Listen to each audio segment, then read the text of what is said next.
चलो शुरू हो गई। गुड।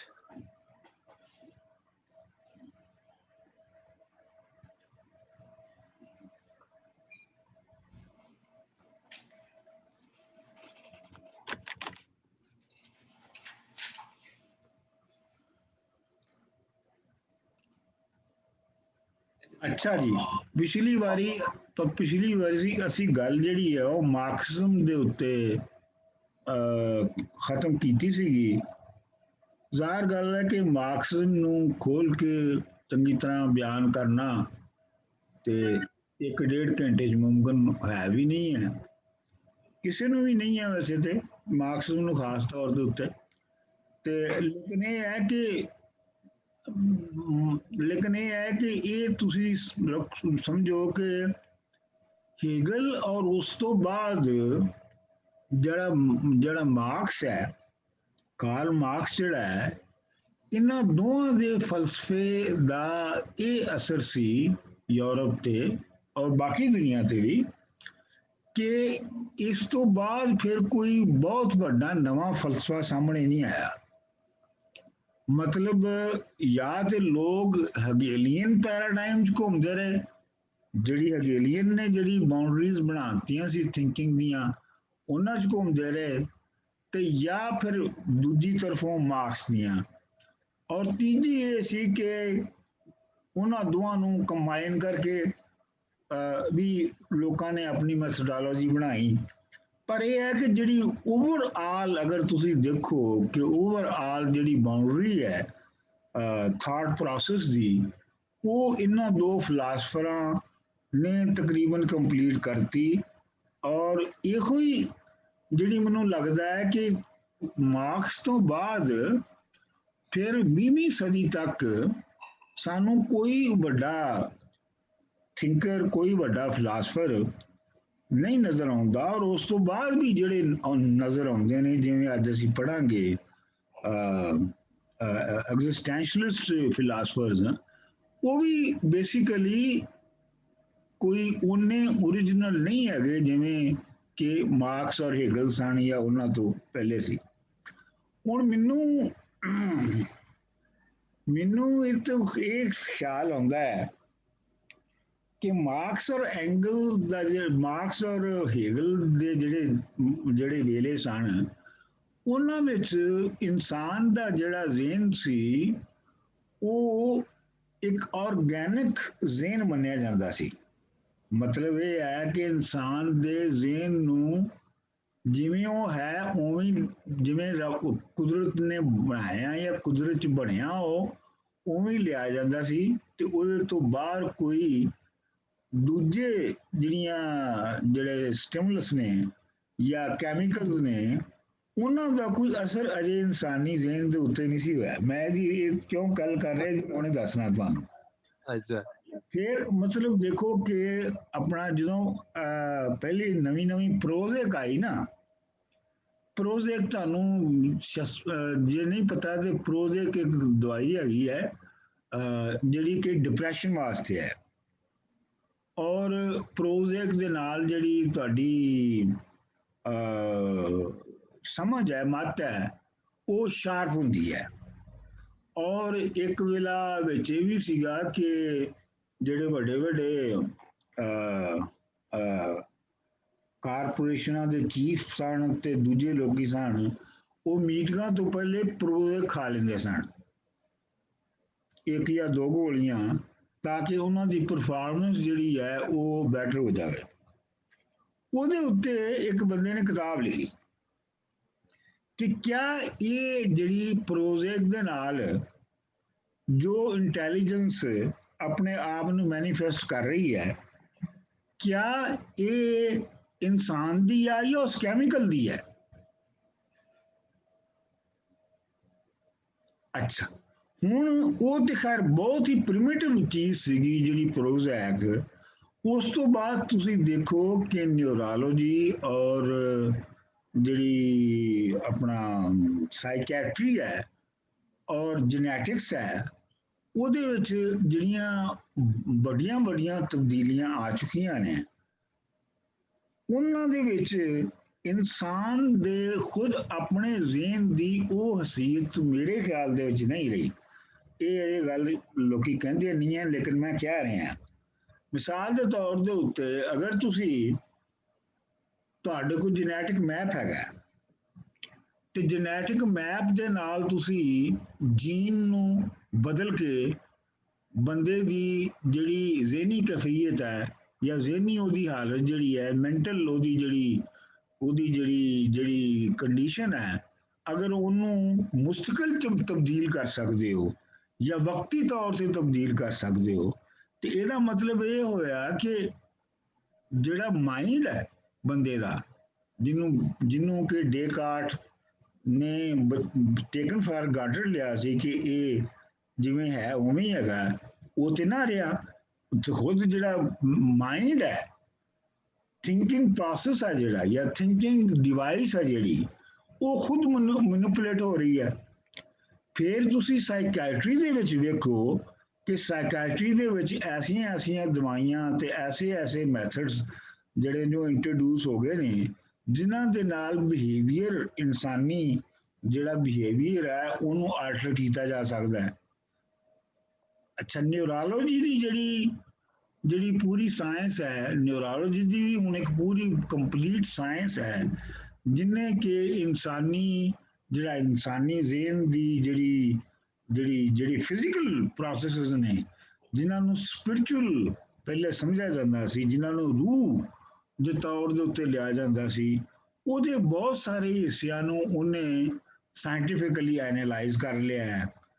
ਸੋ ਮੇਰਾ ਜਿਹੜਾ ਸਵਾਲ ਹੈ ਤੁਹਾਡੇ ਸਾਰਿਆਂ ਦੇ ਨਾਲ ਇਸ ਸਟੇਜ ਦੇ ਉੱਤੇ, ਤਾਰੀਖ ਦੀ ਇਸ ਸਟੇਜ ਦੇ ਉੱਤੇ, ਕਿ ਮਾਰਕਸ ਔਰ ਹੈਗਲਸ ਤੋਂ ਅੱਗੇ ਸਾਡੇ ਜ਼ਮਾਨੇ ਤੱਕ ਆਉਂਦੇ ਉਹ ਬੰਦੇ ਦਾ ਮਾਈਂਡ, ਜਿਸ ਨੂੰ ਕਿ ਇੱਕ ਆਰਗੈਨਿਕ ਔਰ ਇੱਕ ਓਰੀਜਨਲ ਨਾਨ ਚੇਂਜੇਬਲ ਐਂਟਿਟੀ ਸਮਝਿਆ ਜਾ ਰਿਹਾ ਸੀ, ਉਹ ਖੁਦ ਹੁਣ ਉਹ ਨਹੀਂ ਰਿਹਾ, ਉਹ ਖੁਦ ਹੁਣ ਮੈਨੀਪੂਲੇਟ ਹੋ ਸਕਦਾ ਹੈ। ਫਿਰ ਤੁਸੀਂ ਇਹ ਦੇਖੋ ਕਿ ਜਿਹੜੇ ਫੈਸਲੇ ਇਨਸਾਨੀ ਜ਼ਿਹਨ ਕਿਹਾ ਸੀ ਕਿ ਜਿਹੜੇ ਅਸੀਂ ਸੋਚਦੇ ਸਾਂ ਕਿ ਜਿਹੜੇ ਫੈਸਲੇ ਇਨਸਾਨੀ ਜ਼ਿਹਨ ਹੀ ਬੈਸਟ ਕਰ ਸਕਦਾ ਹੈ, ਬਹੁਤ ਸਾਰੇ ਫੈਸਲੇ ਇਨਸਾਨੀ ਜ਼ਿਹਨ ਬੈਸਟ ਕਰ ਸਕਦਾ ਹੈ, ਔਰ ਇਨਸਾਨ ਜਿੰਨੀ ਬਿਹਤਰ ਡਿਸੀਜਨ ਮੇਕਿੰਗ ਕੋਈ ਹੋਰ ਕਾਇਨਾਤ 'ਚ ਚੀਜ਼ ਨਹੀਂ ਕਰ ਸਕਦੀ। ਲੇਕਿਨ ਤੁਸੀਂ ਇਹ ਵੇਖੋ ਕਿ ਜਿਹੜੀ ਆਰਟੀਫਿਸ਼ੀਅਲ ਇੰਟੈਲੀਜੈਂਸ ਹੈ, ਜਿਹੜੀ ਕਿ ਬੇਸਿਕਲੀ ਤੇ ਹਿਊਮਨ ਇੰਟੈਲੀਜੈਂਸ ਤੋਂ ਹੀ ਡਿਰਾਈਵ ਹੋਈ ਹੈ, ਲੇਕਿਨ ਉਹ ਇੱਕ ਮਕੈਨੀਕਲ ਪ੍ਰੋਸੈਸ ਹੈ ਆਰਟੀਫਿਸ਼ੀਅਲ ਇੰਟੈਲੀਜੈਂਸ ਦਾ, ਤੇ ਉਹ ਇਨਸਾਨ ਦੇ ਆਪਣੇ ਜ਼ਿਹਨ ਨਾਲੋਂ ਬਿਹਤਰ ਫੈਸਲੇ ਕਰ ਸਕਦੀ ਹੈ। ਬਹੁਤ ਸਾਰੇ ਫੀਲਡਸ ਦੇ ਵਿੱਚ ਜਿਹੜੇ ਫੈਸਲੇ ਆਰਟੀਫਿਸ਼ੀਅਲ ਇੰਟੈਲੀਜੈਂਸ ਜਿਹੜੀ ਆ ਉਹ ਜਿੰਨੇ ਕਰੈਕਟ ਕਰ ਸਕਦੀ ਹੈ, ਜਾਂ ਜਿਸ ਹੱਦ ਤੱਕ ਉਹਨਾਂ ਨੂੰ ਐਨਹਾਂਸ ਕਰ ਸਕਦੀ ਹੈ, ਸਹੀ ਦੱਸ ਸਕਦੀ ਹੈ, ਇਨਸਾਨੀ ਜ਼ਿਹਨ ਉਹਨਾਂ ਨੂੰ ਦੱਸ ਹੀ ਨਹੀਂ ਸਕਦਾ। ਲਿਹਾਜ਼ਾ ਇਹ ਵੀ ਇੱਕ ਚੀਜ਼, ਇਹ ਵੀ ਇੱਕ ਫੈਕਟਰ ਆ ਗਿਆ। ਸੋ ਮੇਰਾ ਜਿਹੜਾ ਕਹਿਣ ਦਾ ਮਤਲਬ ਹੈ, ਜਿਹੜਾ ਮੇਰੇ ਤੁਹਾਡੇ ਨਾਲ ਗੱਲ ਕਰਨ ਦਾ ਮਤਲਬ ਹੈ, ਉਹ ਇਹ ਹੈ ਕਿ ਜਿਹੜਾ ਇਨਸਾਨੀ ਜ਼ਿਹਨ ਦਾ ਤਸੱਵਰ ਹੈ, ਉਹ ਵੀ ਐਵੋਲੂਸ਼ਨ ਦੇ ਪ੍ਰੋਸੈਸ ਦੇ ਵਿੱਚੋਂ ਲੰਘਿਆ ਹੈ, ਔਰ ਅੱਜ ਅਸੀਂ ਇੱਕ ਖਾਸ ਸਟੇਜ ਦੇ ਉੱਤੇ ਖੜੇ ਆ। ਹੁਣ ਜਦੋਂ ਅਸੀਂ ਉਹੋ ਹੀ ਪੁਰਾਣੇ ਮਸਲੇ ਜਿਹੜੇ ਨੇ, ਜਿਹੜੇ ਮਾਰਕਸਿਜ਼ਮ ਦੇ ਸਨ, ਜਿਹੜੇ ਹੈਗੇਲੀਅਨਿਜ਼ਮ ਦੇ ਸਨ, ਜਿਹੜੇ ਅਰਸਤੂ ਦੇ ਸਨ, ਜਿਹੜੇ ਅਫਲਾਤੂਨ ਦੇ ਸਨ, ਉਹਨਾਂ ਹੀ ਮਸਾਇਲ ਦੇ ਉੱਤੇ ਹੁਣ ਜਦੋਂ ਇਨਸਾਨੀ ਜ਼ਿਹਨ ਸੋਚੇਗਾ, ਜਾਂ ਇਨਸਾਨੀ ਜ਼ਿਹਨ ਜਿਹੜਾ ਉਹ ਸੋਚਦਾ ਹੈ, ਤੇ ਇਹ ਉਹ ਇਨਸਾਨੀ ਜ਼ਿਹਨ ਨਹੀਂ ਹੈ ਜਿਹੜਾ ਕਿ 18ਵੀਂ ਸਦੀ ਤੱਕ ਸੀ।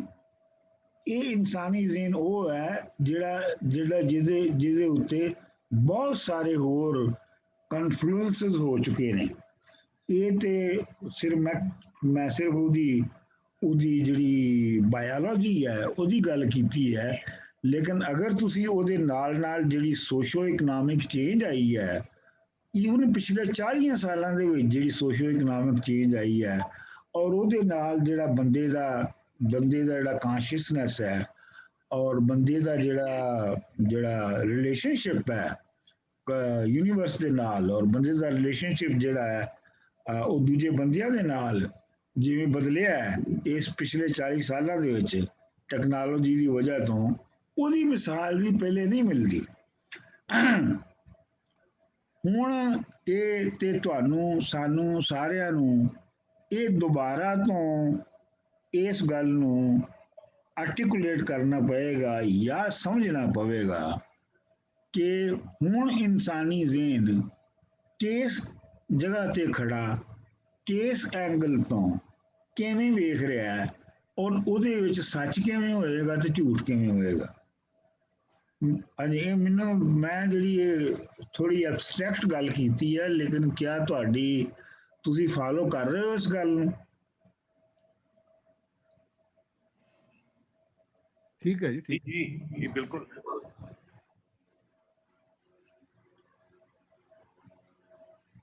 ਇਹ ਇਸ਼ੂ ਹੈ ਨਾ, ਇਹਦੇ ਇਸ਼ੂ ਜਿਹੜਾ ਹੈ ਬਹੁਤ ਵੱਡਾ ਇਸ਼ੂ ਹੈ ਨਾ ਇਹ। ਬਿਲਕੁਲ ਜੀ ਬਿਲਕੁਲ ਇਸ਼ੂ ਹੈ, ਔਰ ਇਸ ਦਾ ਇਸ਼ੂ ਇੱਕ ਤੇ ਇੰਪਲੀਮੈਂਟੇਸ਼ਨ ਹੈ, ਡਿਸੀਜਨਸ ਹੈ, ਫਿਰ ਉਹਨਾਂ ਦੀ ਅਖਲਾਕੀ ਪਹਿਲੂਆਂ ਦੀ ਔਰ ਕਾਨੂੰਨੀ ਪਹਿਲੂਆਂ ਦੀ ਵੀ ਗੱਲ ਹੋਏਗੀ। ਇਹ ਡਿਸਕਸ਼ਨਸ ਤੇ ਆਣੀਆਂ ਨੇ। ਬਿਲਕੁਲ। ਮਿਸਾਲ ਦੇ ਤੌਰ ਦੇ ਉੱਤੇ ਆਪਣਾ ਸਾਇੰਸਦਾਨਾਂ ਨੇ ਜਿਹੜੀ ਆਪਣਾ ਖੁਦ ਲੈਬੋਰਟਰੀ 'ਚ ਭੇਡ ਬਣਾ ਲਈ।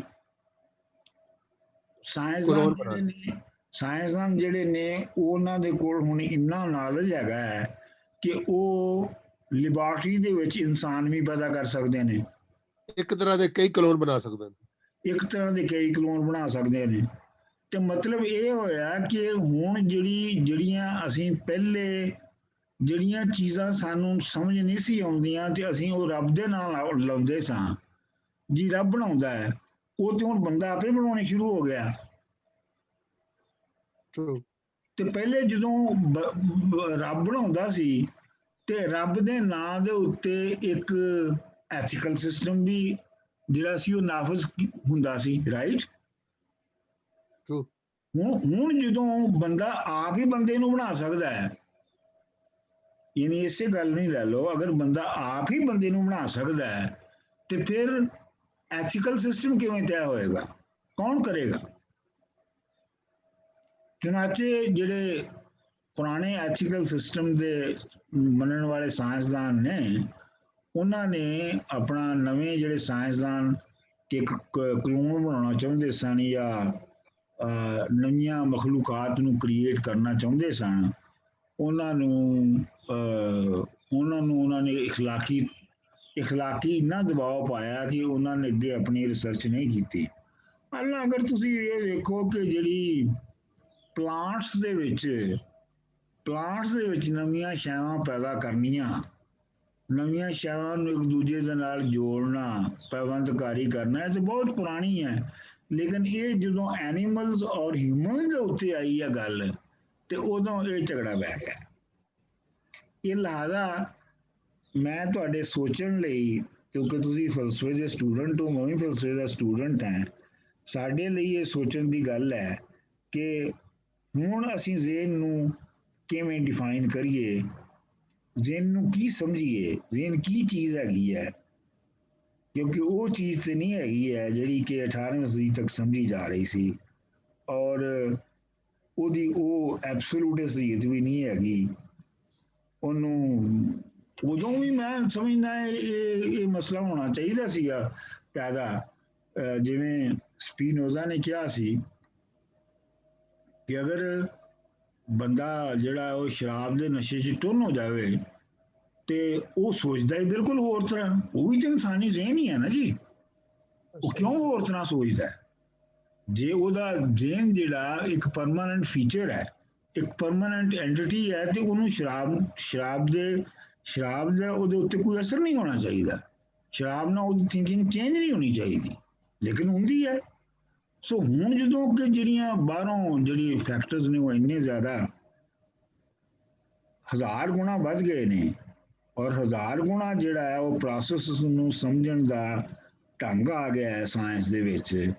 ਤੇ ਇਹਦੇ ਵਿੱਚ ਹੁਣ ਇੱਕ ਨਵੇਂ ਸਿਰੇ ਤੋਂ ਜਿਹੜੀ ਹੈ ਉਹ ਸੋਚਣ ਦੀ ਲੋੜ ਹੈ।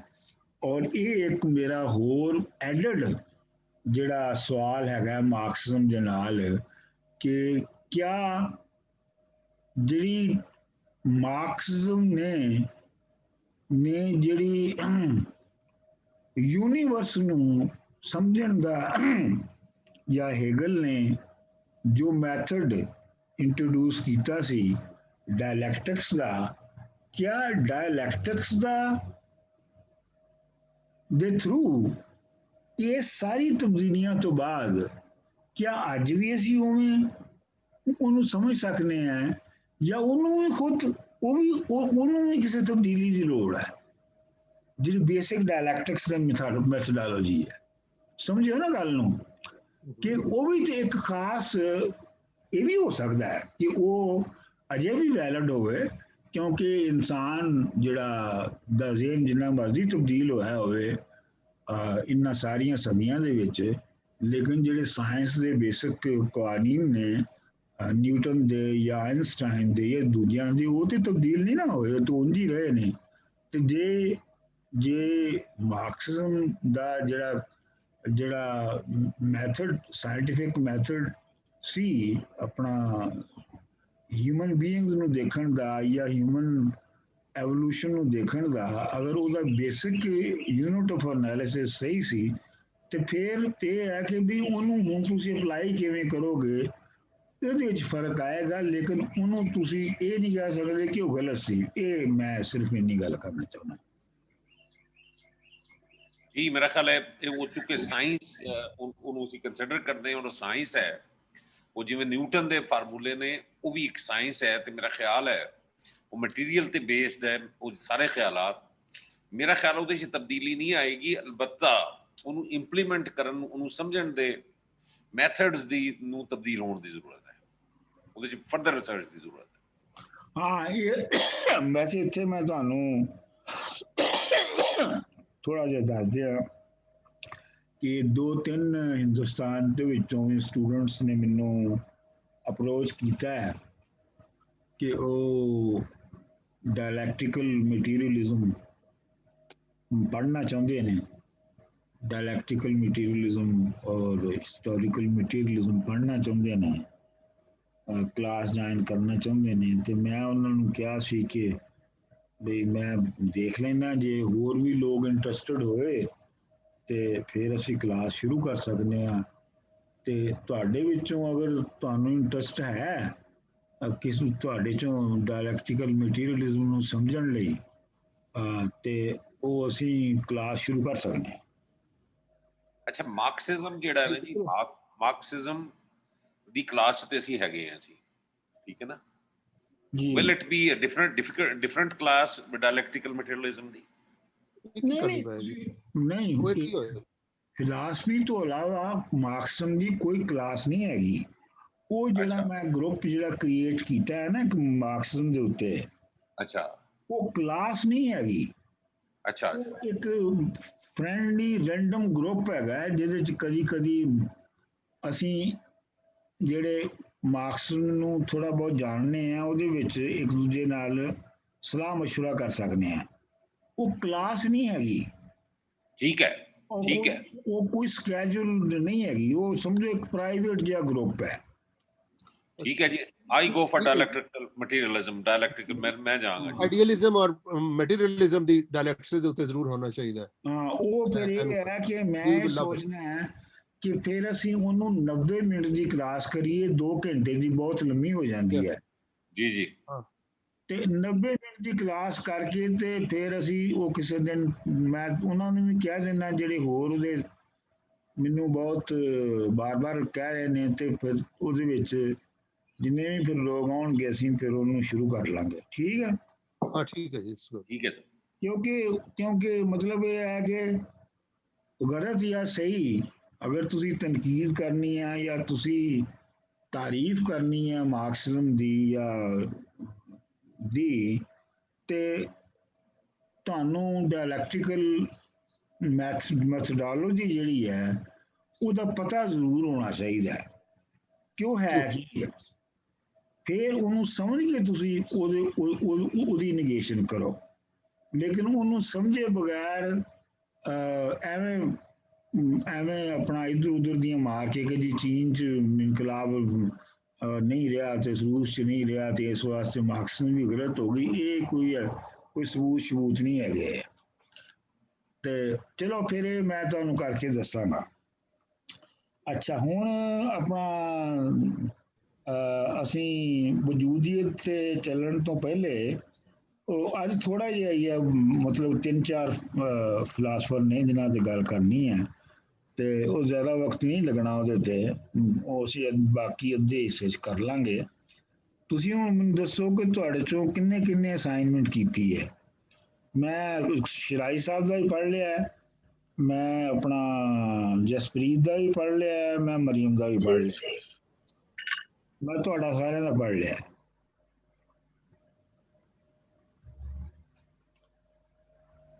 ਤੇ ਰਾਣਾ ਸਾਹਿਬ ਤੁਸੀਂ ਕੁਝ ਲਿਖਿਆ ਹੈ? ਸਰ ਖਾਮੋਸ਼ੀ ਦਾ ਮਤਲਬ ਇਹ ਹੈ ਕਿ ਮੈਂ ਨਹੀਂ ਲਿਖਿਆ, ਲੇਕਿਨ ਮੈਂ ਕੁਝ 4 ਪੁਆਇੰਟ ਜਿਹੜੇ ਨੇ ਲਿਖੇ ਸੀਗੇ, ਫਿਰ ਮੈਨੂੰ ਟਾਈਮ ਨਹੀਂ ਮਿਲ ਸਕਿਆ। ਉਹ ਤੇ ਮੈਂ ਪੁਆਇੰਟ ਡਿਸਕਸ ਕਰ ਦਿੰਦਾ। ਹਾਂ ਦੱਸੋ। ਇੱਕ ਸੈਕਿੰਡ ਜੀ, ਮੈਂ ਉਹਨੂੰ ਜ਼ਰਾ ਇਹਦੇ ਤੇ ਕਰ ਲਾਂ ਕਿ ਕਿੱਥੇ ਹੈਗਾ।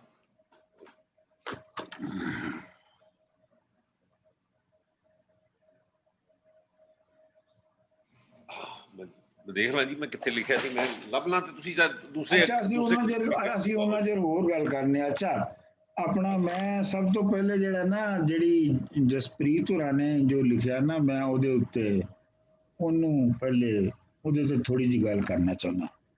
ਜਸਪ੍ਰੀਤ ਜੀ, ਤੁਸੀਂ ਜਿਹੜਾ ਲਿਖਿਆ ਹੈ ਨਾ, ਤੁਸੀਂ ਆਪਣੇ ਜਿਹੜੇ ਫਰਕ ਨੇ ਦੱਸੇ ਨੇ ਕਿ ਅਮਰੀਕਾ ਦੇ ਵਿੱਚ ਲਿਵਿੰਗ ਦੇ ਔਰ ਹਿੰਦੁਸਤਾਨ ਦੇ ਵਿੱਚ ਲਿਵਿੰਗ ਦੇ ਕੀ ਫਰਕ ਨੇ। ਤੁਸੀਂ ਔਰ ਅਮਰੀਕਾ ਦੇ ਅੰਦਰ ਥੋੜੀਆਂ ਬਹੁਤ ਕਿਹੜੀਆਂ ਤਬਦੀਲੀਆਂ ਆਈਆਂ ਨੇ, ਇਹ ਤੁਹਾਡਾ ਮੌਜੂ ਸੀ ਇਹਦੇ 'ਚ। ਅੱਛਾ, ਇਹਦੇ ਉੱਤੇ ਮੈਂ ਸਿਰਫ ਇੰਨਾ ਮੈਂ ਤੁਹਾਡੇ ਤੇ ਸਿਰਫ ਇਹ ਕਮੈਂਟ ਕਰਾਂਗਾ ਕਿ ਤੁਸੀਂ ਐਪਲ ਔਰ ਔਰੰਜਸ ਨੂੰ ਕੰਪੇਅਰ ਕਰ ਰਹੇ ਹੋ। ਵਜ੍ਹਾ ਉਹਦੀ ਇਹ ਹੈ ਕਿ ਜਿਹੜਾ ਹਿੰਦੁਸਤਾਨੀ ਸੁਸਾਇਟੀ ਜਿਹਨੂੰ ਤੁਸੀਂ ਵੇਖਿਆ, ਜਿਸ 'ਚ ਤੁਸੀਂ ਪਲੇ ਵਧੇ, ਜਦੋਂ ਤੁਸੀਂ ਉੱਥੇ ਸੋ, ਅਜੇ ਤੁਸੀਂ ਅਮਰੀਕਾ ਨਹੀਂ ਸੀ ਆਏ ਸੋ, ਤੇ ਉਹ ਇੱਕ ਟੋਟਲੀ ਐਗਰੇਰੀਅਨ ਸੁਸਾਇਟੀ ਸੀ। ਅਗਰੇਰੀਅਨ ਸੁਸਾਇਟੀ ਦਾ ਆਪਣੀ ਕਲਚਰ, ਆਪਣੀ ਇਕਾਨਮੀ, ਆਪਣਾ ਉਹਦੀ ਲਿਮਿਟੇਸ਼ਨਸ ਹੁੰਦੀਆਂ ਨੇ। ਅਮਰੀਕਾ ਔਰ ਜਿਹੜਾ ਯੂਰਪ ਹੈ, ਜਾਪਾਨ ਹੈ, ਇਹ ਇੰਡਸਟਰੀਅਲਾਈਜ਼ ਸੁਸਾਇਟੀਜ਼ ਨੇ। ਇੰਡਸਟਰੀਅਲਾਈਜ਼ ਸੁਸਾਇਟੀਜ਼ ਦੇ ਕਰੈਕਟਰਿਸਟਿਕ ਜਿਹੜੇ ਨੇ ਉਹ ਵੈਸੇ ਹੀ ਬਹੁਤ ਮੁਖਤਲਿਫ ਹੁੰਦੇ ਨੇ। ਮਤਲਬ ਉਹ ਫੰਡਾਮੈਂਟਲੀ ਵੱਖਰੀ ਜਿਹੜੀ ਹੈ ਉਹ ਸੁਸਾਇਟੀਜ਼ ਨੇ, ਕਿਉਂਕਿ ਕੈਪੀਟਲਿਜ਼ਮ ਜਾਂ ਇੰਡਸਟਰੀਅਲਾਈਜੇਸ਼ਨ ਜਿਹੜੀ ਹੈ ਉਹ ਇਕਨੋਮਿਕ ਐਵੋਲੂਸ਼ਨ ਦੀ ਬਹੁਤ ਹਾਇਰ ਸਟੇਜ ਹੈ। ਐਗਰੇਰੀਅਨ ਸੁਸਾਇਟੀ ਜਿਹੜੀ ਕਿ ਹਿੰਦੁਸਤਾਨ ਪਾਕਿਸਤਾਨ 'ਚ ਸੀ, ਉਹ ਬਹੁਤ ਪਿਛਲੀ ਸਟੇਜ ਸੀਗੀ। ਸੋ ਲਿਹਾਜ਼ਾ ਉਸ ਪਿਛਲੀ ਸਟੇਜ ਦੇ ਵਿੱਚ ਰਹਿਣ ਨੂੰ ਤੇ ਇਸ ਜਿਹੜੀ ਬਹੁਤ ਐਡਵਾਂਸ ਸਟੇਜ ਦੇ ਵਿੱਚ ਰਹਿਣ ਨੂੰ ਅਸੀਂ ਕੰਪੇਅਰ ਨਹੀਂ ਕਰ ਸਕਦੇ। ਹਾਲਾਂਕਿ ਸਾਡੀ ਸਾਰਿਆਂ ਦੀ ਜ਼ਿੰਦਗੀ ਇਹੋ ਹੀ ਹੈ ਕਿ ਅਸੀਂ ਪੈਦਾ ਉੱਥੇ ਹੋਏ ਹਾਂ ਤੇ ਅਸੀਂ ਇੱਥੇ ਰਹੇ ਹਾਂ, ਬਾਹਰ ਰਹਿ ਰਹੇ ਹਾਂ, ਤੇ ਅਸੀਂ ਅਗਰੇਰੀਅਨ ਸੁਸਾਇਟੀ ਦੀ ਪੈਦਾਵਾਰ ਹਾਂ, ਅਸੀਂ ਇੰਡਸਟਰੀਅਲ ਸੁਸਾਇਟੀ 'ਚ ਰਹੇ ਹਾਂ, ਤੇ ਅਸੀਂ ਆਪਣੇ ਜ਼ਿਹਨਾਂ ਦੇ ਵਿੱਚ ਦੋਵਾਂ ਨੂੰ ਕੰਪੇਅਰ ਕਰਕੇ ਵੇਖਦੇ ਰਹਿੰਦੇ ਯਾਰ ਉੱਥੇ ਇੱਥੇ ਕਿੰਨਾ। ਦੇਖੋ ਜੀ, ਕੋਈ ਕਿਸੇ ਨੂੰ ਕੋਈ ਪੁੱਛਦਾ ਹੀ ਨਹੀਂ ਹੈਗਾ, ਜੋ ਬੰਦਾ ਮਰਜ਼ੀ ਕਰੇ। ਉੱਥੇ ਪਾਕਿਸਤਾਨ ਦੇ ਵਿੱਚ ਤੁਸੀਂ ਸ਼ਰਾਬ ਦੀ ਬੋਤਲ ਖਰੀਦਣ ਜਾਓ ਤੇ ਪੁਲਿਸ ਤੁਹਾਡੇ ਪਿੱਛੇ ਹੁੰਦੀ ਹੈ। ਇੱਥੇ ਤੇ ਸ਼ਰਾਬਖਾਨੇ ਖੋਲ ਕੇ ਲੋਕੀ ਬਾਜਾ ਮਾਰ ਕੇ ਸ਼ਰਾਬਾਂ ਵੇਚ ਰਹੇ ਨੇ, ਵਗੈਰਾ ਵਗੈਰਾ। ਸੋ ਤੁਹਾਨੂੰ ਤੇ ਮੈਂ ਰਿਕੁਐਸਟ ਕਰਾਂਗਾ ਕਿ ਤੁਸੀਂ ਬੇਸਿਕ ਜਿਹੜੀ ਹਿਊਮਨ ਸੁਸਾਇਟੀ ਦੇ ਜਿਹੜੀ ਐਵੋਲੂਸ਼ਨ ਦੀਆਂ ਸਟੇਜਸ ਨੇ ਔਰ ਉਹਨਾਂ ਵਿੱਚ ਕੀ ਕੀ ਕੁਛ ਹੁੰਦਾ ਹੈ, ਉਹਨੂੰ ਤੁਸੀਂ ਥੋੜਾ ਜਿਹਾ ਸਮਝਣ ਦੀ ਮਿਹਰਬਾਨੀ ਫਰਮਾਓ। ਉਹਦੇ ਲਈ ਮੈਂ ਤੁਹਾਨੂੰ ਇੱਕ ਛੋਟੀ ਜਿਹੀ ਕਿਤਾਬ ਸੁਜੈਸਟ ਕਰਾਂਗਾ, ਜਿਹੜੀ ਮੈਂ ਤੁਹਾਨੂੰ ਲਿਖ ਕੇ ਭੇਜ ਦਿਆਂਗਾ। ਅੱਛਾ ਜੀ, ਠੀਕ ਹੈ ਜੀ। ਸਰ ਮੈਂ ਰੈਡੀ ਹਾਂ ਜੀ। ਹਾਂਜੀ ਬੋਲੋ। ਅੱਛਾ, ਮੈਂ ਜਿਹੜੇ ਪੁਆਇੰਟ ਲਿਖੇ ਸਨ ਕਿ ਨਹੀਂ ਜੀ, ਇੱਕ ਤੇ ਅਸੀਂ ਜਿਹੜੀ ਸਾਡੀ ਸੁਸਾਇਟੀ ਹੈ ਨਾ ਜੀ ਪਾਕਿਸਤਾਨ ਦੀ ਜੀ ਸਾਡੇ ਇਹਦੇ 'ਚ ਇੱਕ ਜਿਹੜੀ ਤੁਹਾਡਾ ਕੰਸਟਰਕਸ਼ਨ ਦਾ ਮੈਥਡ ਹੈ ਉਹ ਕਿਉਂਕਿ ਸਮਾਜ ਬਦਲ ਰਿਹਾ ਸੀਗਾ ਤੇ ਸਮਾਜ ਬਦਲਣ ਨਾਲ ਜਿਹੜੀ ਤਰੱਕੀ ਦੇ ਜਿਹੜੇ ਨਿਸ਼ਾਨਾਤ ਹੁੰਦੇ ਨੇ ਉਹਦੇ 'ਚ ਕੰਸਟਰਕਸ਼ਨ ਦਾ ਫਾਰਮ ਵੀ ਹੁੰਦੀ ਹੈ।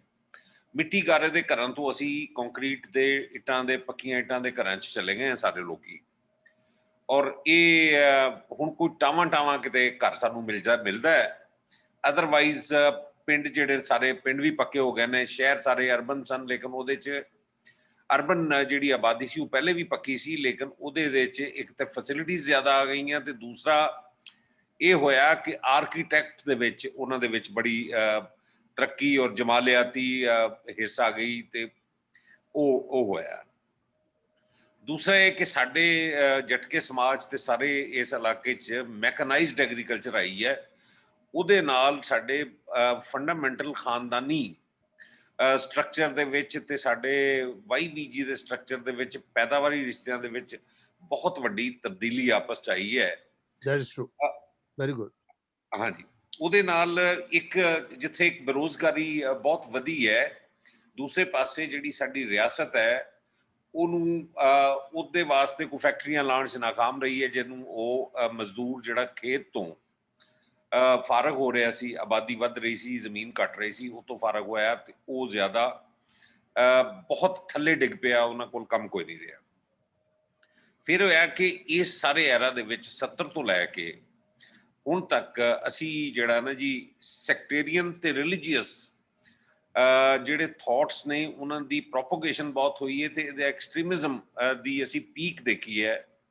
ਇਹ ਸਾਡੀ ਸੁਸਾਇਟੀ ਨੇ ਜਿਹਨੂੰ ਸਟੇਟ ਨੇ ਵੀ ਸਪਾਂਸਰ ਕੀਤਾ ਤੇ ਸ਼ਾਇਦ ਲੋਕਾਂ ਦੇ ਵਿੱਚ ਇਹਨੂੰ ਪ੍ਰੋਪਗੇਟ ਜਾਣਬੁੱਝ ਕੇ ਕੀਤਾ ਗਿਆ ਜਾਂ ਸਰਾਇਤ ਕੀਤਾ, ਜਾਂ ਉਹਨਾਂ ਵਾਸਤੇ ਸ਼ਾਇਦ ਗੁਰਬਤ ਦੀ ਵਜ੍ਹਾ ਨਾਲ ਇਹਨਾਂ ਨੂੰ ਅਪਣਾਉਣਾ ਜ਼ਰੂਰੀ ਹੋ ਗਿਆ ਸੀ, ਉਹਦੇ ਵੱਲ ਗਏ ਸਨ। ਅੱਛਾ, ਚੌਥੀ ਜਿਹੜੀ ਗੱਲ ਹੈ ਕਿ ਸਟੇਟ ਸਾਡੀ ਜਿਹੜੀ ਪਾਕਿਸਤਾਨ ਹੈ ਉਹਨੇ 1980 ਤੋਂ ਬਾਅਦ ਐਜੂਕੇਸ਼ਨ ਤੋਂ ਹੱਥ ਚੁੱਕ ਲਿਆ। ਉਹਦੇ ਨਾਲ ਕੀ ਹੋਇਆ ਕਿ 4-5 ਤਰ੍ਹਾਂ ਦੀ ਐਜੂਕੇਸ਼ਨ ਜਿਹਦੀ ਮਰਜ਼ੀ ਸੀ ਉਹ ਐਜੂਕੇਸ਼ਨ ਆ ਗਈ, ਕੋਈ ਵੈਸਟਰਨ ਕਿਸੇ ਪਾਸਿਓਂ ਆ ਰਹੀ ਹੈ, ਮਦਰਸੇ ਪਰ ਜਨਮ ਲੈਣਾ ਸ਼ੁਰੂ ਹੋ ਗਏ ਔਰ ਬਾਕੀ ਚੀਜ਼ਾਂ ਹੋ ਗਈਆਂ ਕਿਉਂਕਿ ਸਟੇਟ ਨੇ ਜ਼ਿੰਮੇਦਾਰੀ ਆਪਣੀ ਲੈਣ ਤੋਂ ਇਨਕਾਰ ਕਰਤਾ। ਉਸ ਦੇ ਵਿੱਚ ਇਹ ਫਲਰਿਸ਼ ਹੋਏ, ਇਹ ਮਸ਼ਰੂਮ ਹੋਏ ਜਿਹੜੇ ਕੋਠਾ ਯੂਨੀਵਰਸਿਟੀਜ਼ ਤੇ ਸਕੂਲਸ ਤੇ ਫਲਾਣਾ।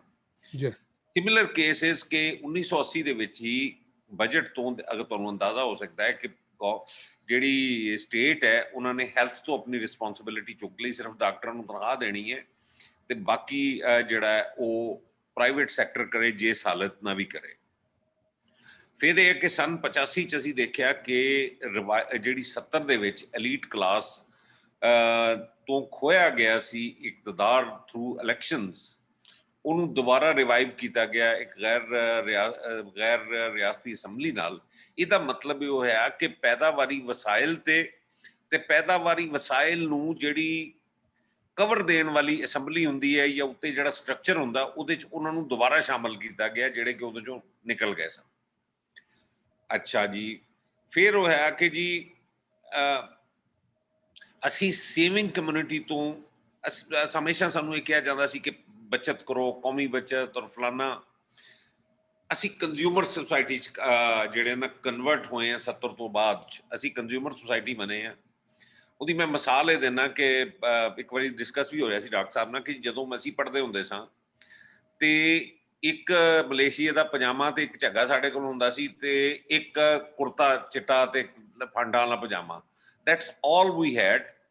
ਹੁਣ ਹਰ ਬੱਚੇ ਦੀ ਅਲਮਾਰੀ ਦੇ ਵਿੱਚ 15, 16, 18 ਜੋੜੇ ਨੇ। ਸੋ ਇਹਨੂੰ ਅਗਰ 22 ਕਰੋੜ ਦੀ ਆਬਾਦੀ ਨਾਲ ਕਰਕੇ ਦੇਖੋ ਤੇ it's a lot of material ਸ਼ੈ ਹੈ ਜਿਹੜੀ ਕਮੋਡਿਟੀ ਹੈ ਜਿਹੜੀ ਕਿ ਵੱਧ ਰਹੀ ਹੈ ਔਰ ਲੋਕੀ ਐਕਸਚੇਂਜ ਕਰ ਰਹੇ ਨੇ ਤੇ ਇਕਨੋਮਿਕ ਐਕਟੀਵਿਟੀ ਵਧੀ ਹੈ। ਅੱਛਾ, ਫਿਰ ਹੈਗਾ ਕਿ ਐਗਰੀਕਲਚਰ ਜਿਹੜਾ ਸੈਕਟਰ ਹੈ ਨਾ ਉਹ ਸਾਡੇ ਹਿਸਾਬ ਨਾਲ, ਮੇਰੇ ਹਿਸਾਬ ਨਾਲ ਫੇਲੀਅਰ ਦੀ ਤਰਫ ਗਾਮਜ਼ਨ ਰਿਹਾ। ਮੈਕਨਾਈਜ਼ਡ ਮਸ਼ੀਨ ਆਉਣ ਤੋਂ ਬਾਅਦ ਦੇ ਬਾਵਜੂਦ ਐਗਰੀਕਲਚਰ ਦੇ ਇਟ ਟੈਂਡ ਟੂ ਕਿ ਉਹ ਨਵੀਆਂ ਫਸਲਾਂ, ਨਵੀਆਂ ਖਾਦਾਂ, ਇਹ ਸਾਰਾ ਕੁਛ ਨਾ ਪਾਉਣ ਦੀ ਵਜ੍ਹਾ ਨਾਲ ਔਰ ਜ਼ਮੀਨ ਦਾ ਜਿਹੜਾ ਗੁਜ਼ਾਰਾ ਯੂਨਿਟ ਤੋਂ ਬਹੁਤ ਘੱਟ ਹੋਣ ਦੀ ਵਜ੍ਹਾ ਨਾਲ ਇਨਪੁਟ ਜ਼ਿਆਦਾ ਹੈ, ਆਊਟਪੁੱਟ ਘੱਟ ਹੈ।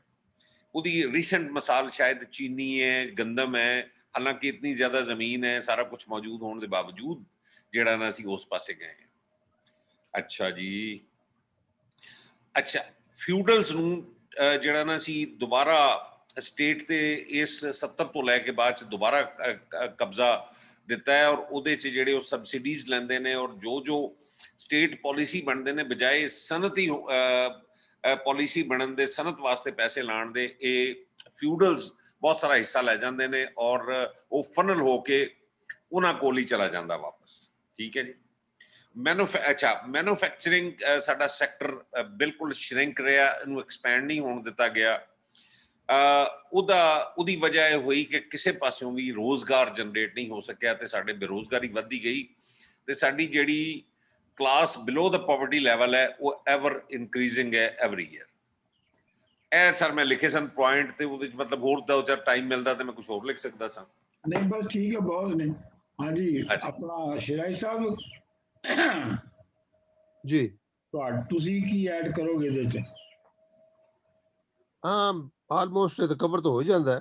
ਫਿਰ ਇਹ ਜਿਹੜੀ ਮੈਂ ਇੱਕ ਤਾਂ ਅਰਬਨਾਈਜੇਸ਼ਨ ਤੇ ਲਿਖਿਆ ਕਿ ਜਿਹੜੇ ਸਾਡੇ ਫਿਊਡਲ ਔਰ ਨੋ ਡਾਊਟ ਫਿਊਡਲ ਔਰ ਸਰਦਾਰੀ ਸਿਸਟਮ ਔਰ ਜਿਹੜਾ ਟ੍ਰਾਈਬਲ ਸਿਸਟਮ ਹੈ ਉਹ ਜ਼ਰੂਰ ਸ਼ਰਿੰਕ ਹੋ ਰਿਹਾ। ਉਹਦੇ ਖਿਲਾਫ ਹੁਣ ਲੋਕ ਜ਼ਰੂਰ ਰਿਜ਼ੈਂਟਮੈਂਟ ਦਿਖਾਉਂਦੇ ਪਏ ਨੇ।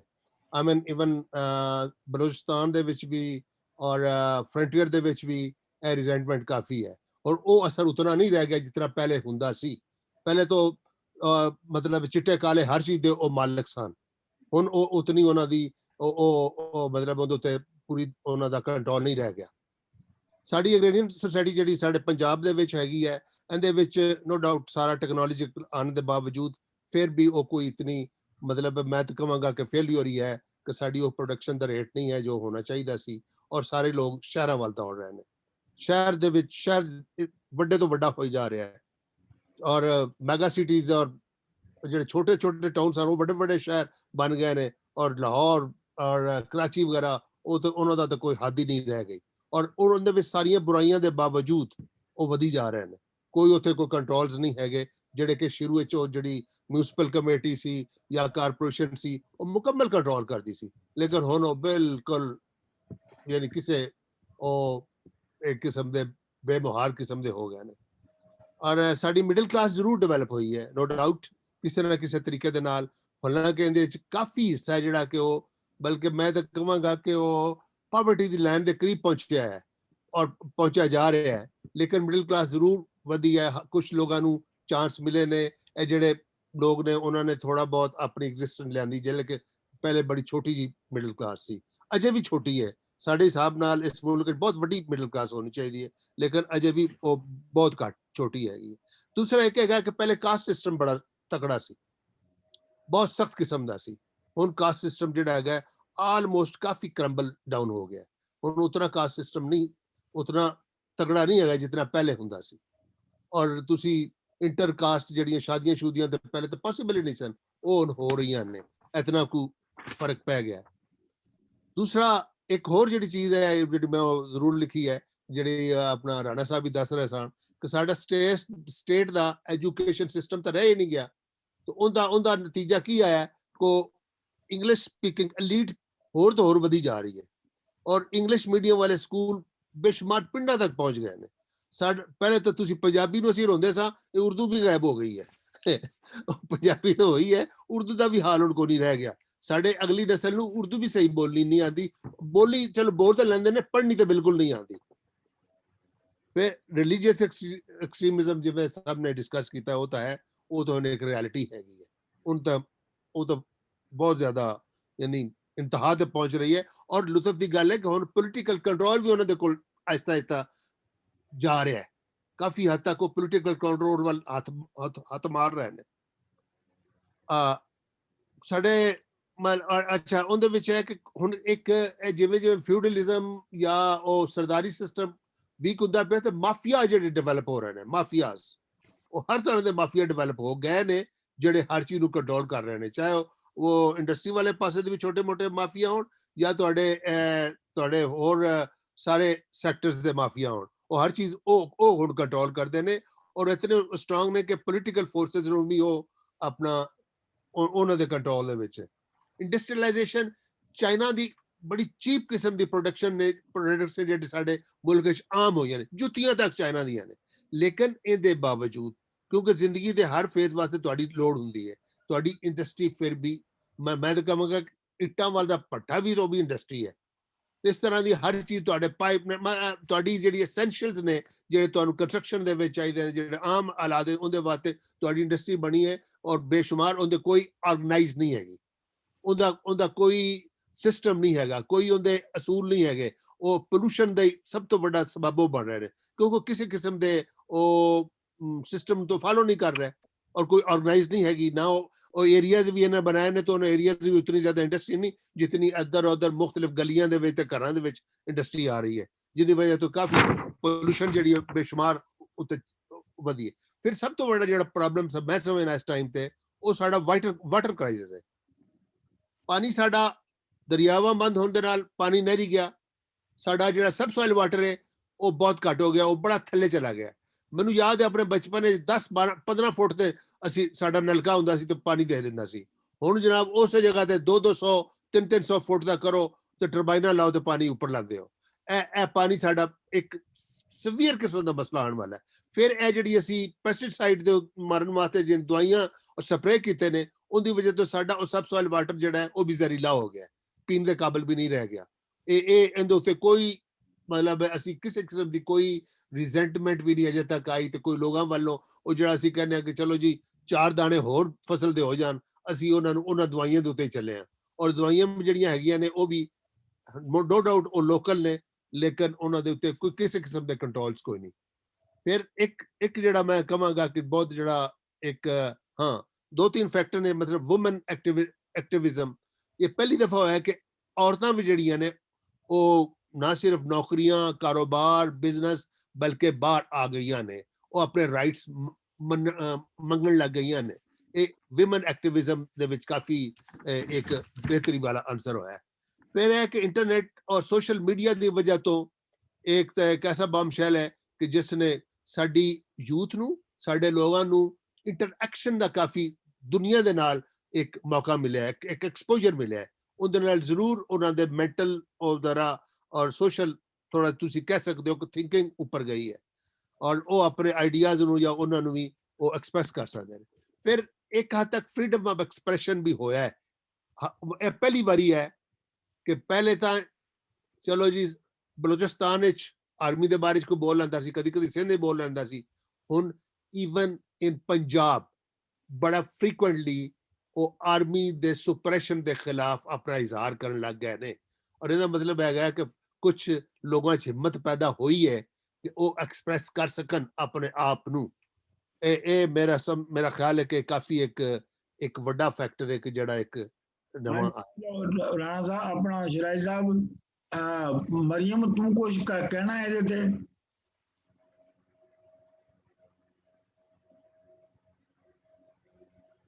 मरियम जी जी मेरा ख्याल है बड़ी अच्छी बड़ी कॉम्प्रिहेंसिव गल हो गई है। अच्छा मेरे ज़हन में थोड़े जे पॉइंट्स आई सी मैं लिख के कल दिते सी, ਤੁਸੀਂ ਪੜ੍ਹ ਲੈਣੇ? ਮੈਂ ਪੜ੍ਹ ਲੈਣੇ ਤੁਹਾਡੇ। ਅੱਛਾ ਮੈਂ ਹੁਣ ਇਹ ਤੁਸੀਂ ਜਿਹੜੇ ਨੇ ਨਾ ਤੁਸੀਂ ਸਾਰਿਆਂ ਨੇ ਬਹੁਤ ਅੱਛੇ ਤਰੀਕੇ ਦੇ ਨਾਲ ਜਿਹੜੇ ਤਬਦੀਲੀਆਂ ਨੇ ਜਿਹੜੀਆਂ ਆਈਆਂ ਨੇ ਉਹਨਾਂ ਨੂੰ ਤੁਸੀਂ ਕੈਟਾਲੌਗ ਕੀਤਾ ਹੈ। ਤੁਸੀਂ ਉਹਨਾਂ ਦੀ ਇੱਕ ਕੈਟਾਲੌਗ ਬਣਾਈ ਹੈ। ਉਸ ਕੈਟਾਲੌਗ ਦੀ ਜਿਵੇਂ ਤੁਸੀਂ ਬਣਾਈ ਹੈ ਉਹਦੀ ਕੋਈ ਤਰਤੀਬ 'ਚ ਨਹੀਂ ਤੁਸੀਂ ਬਣਾਈ।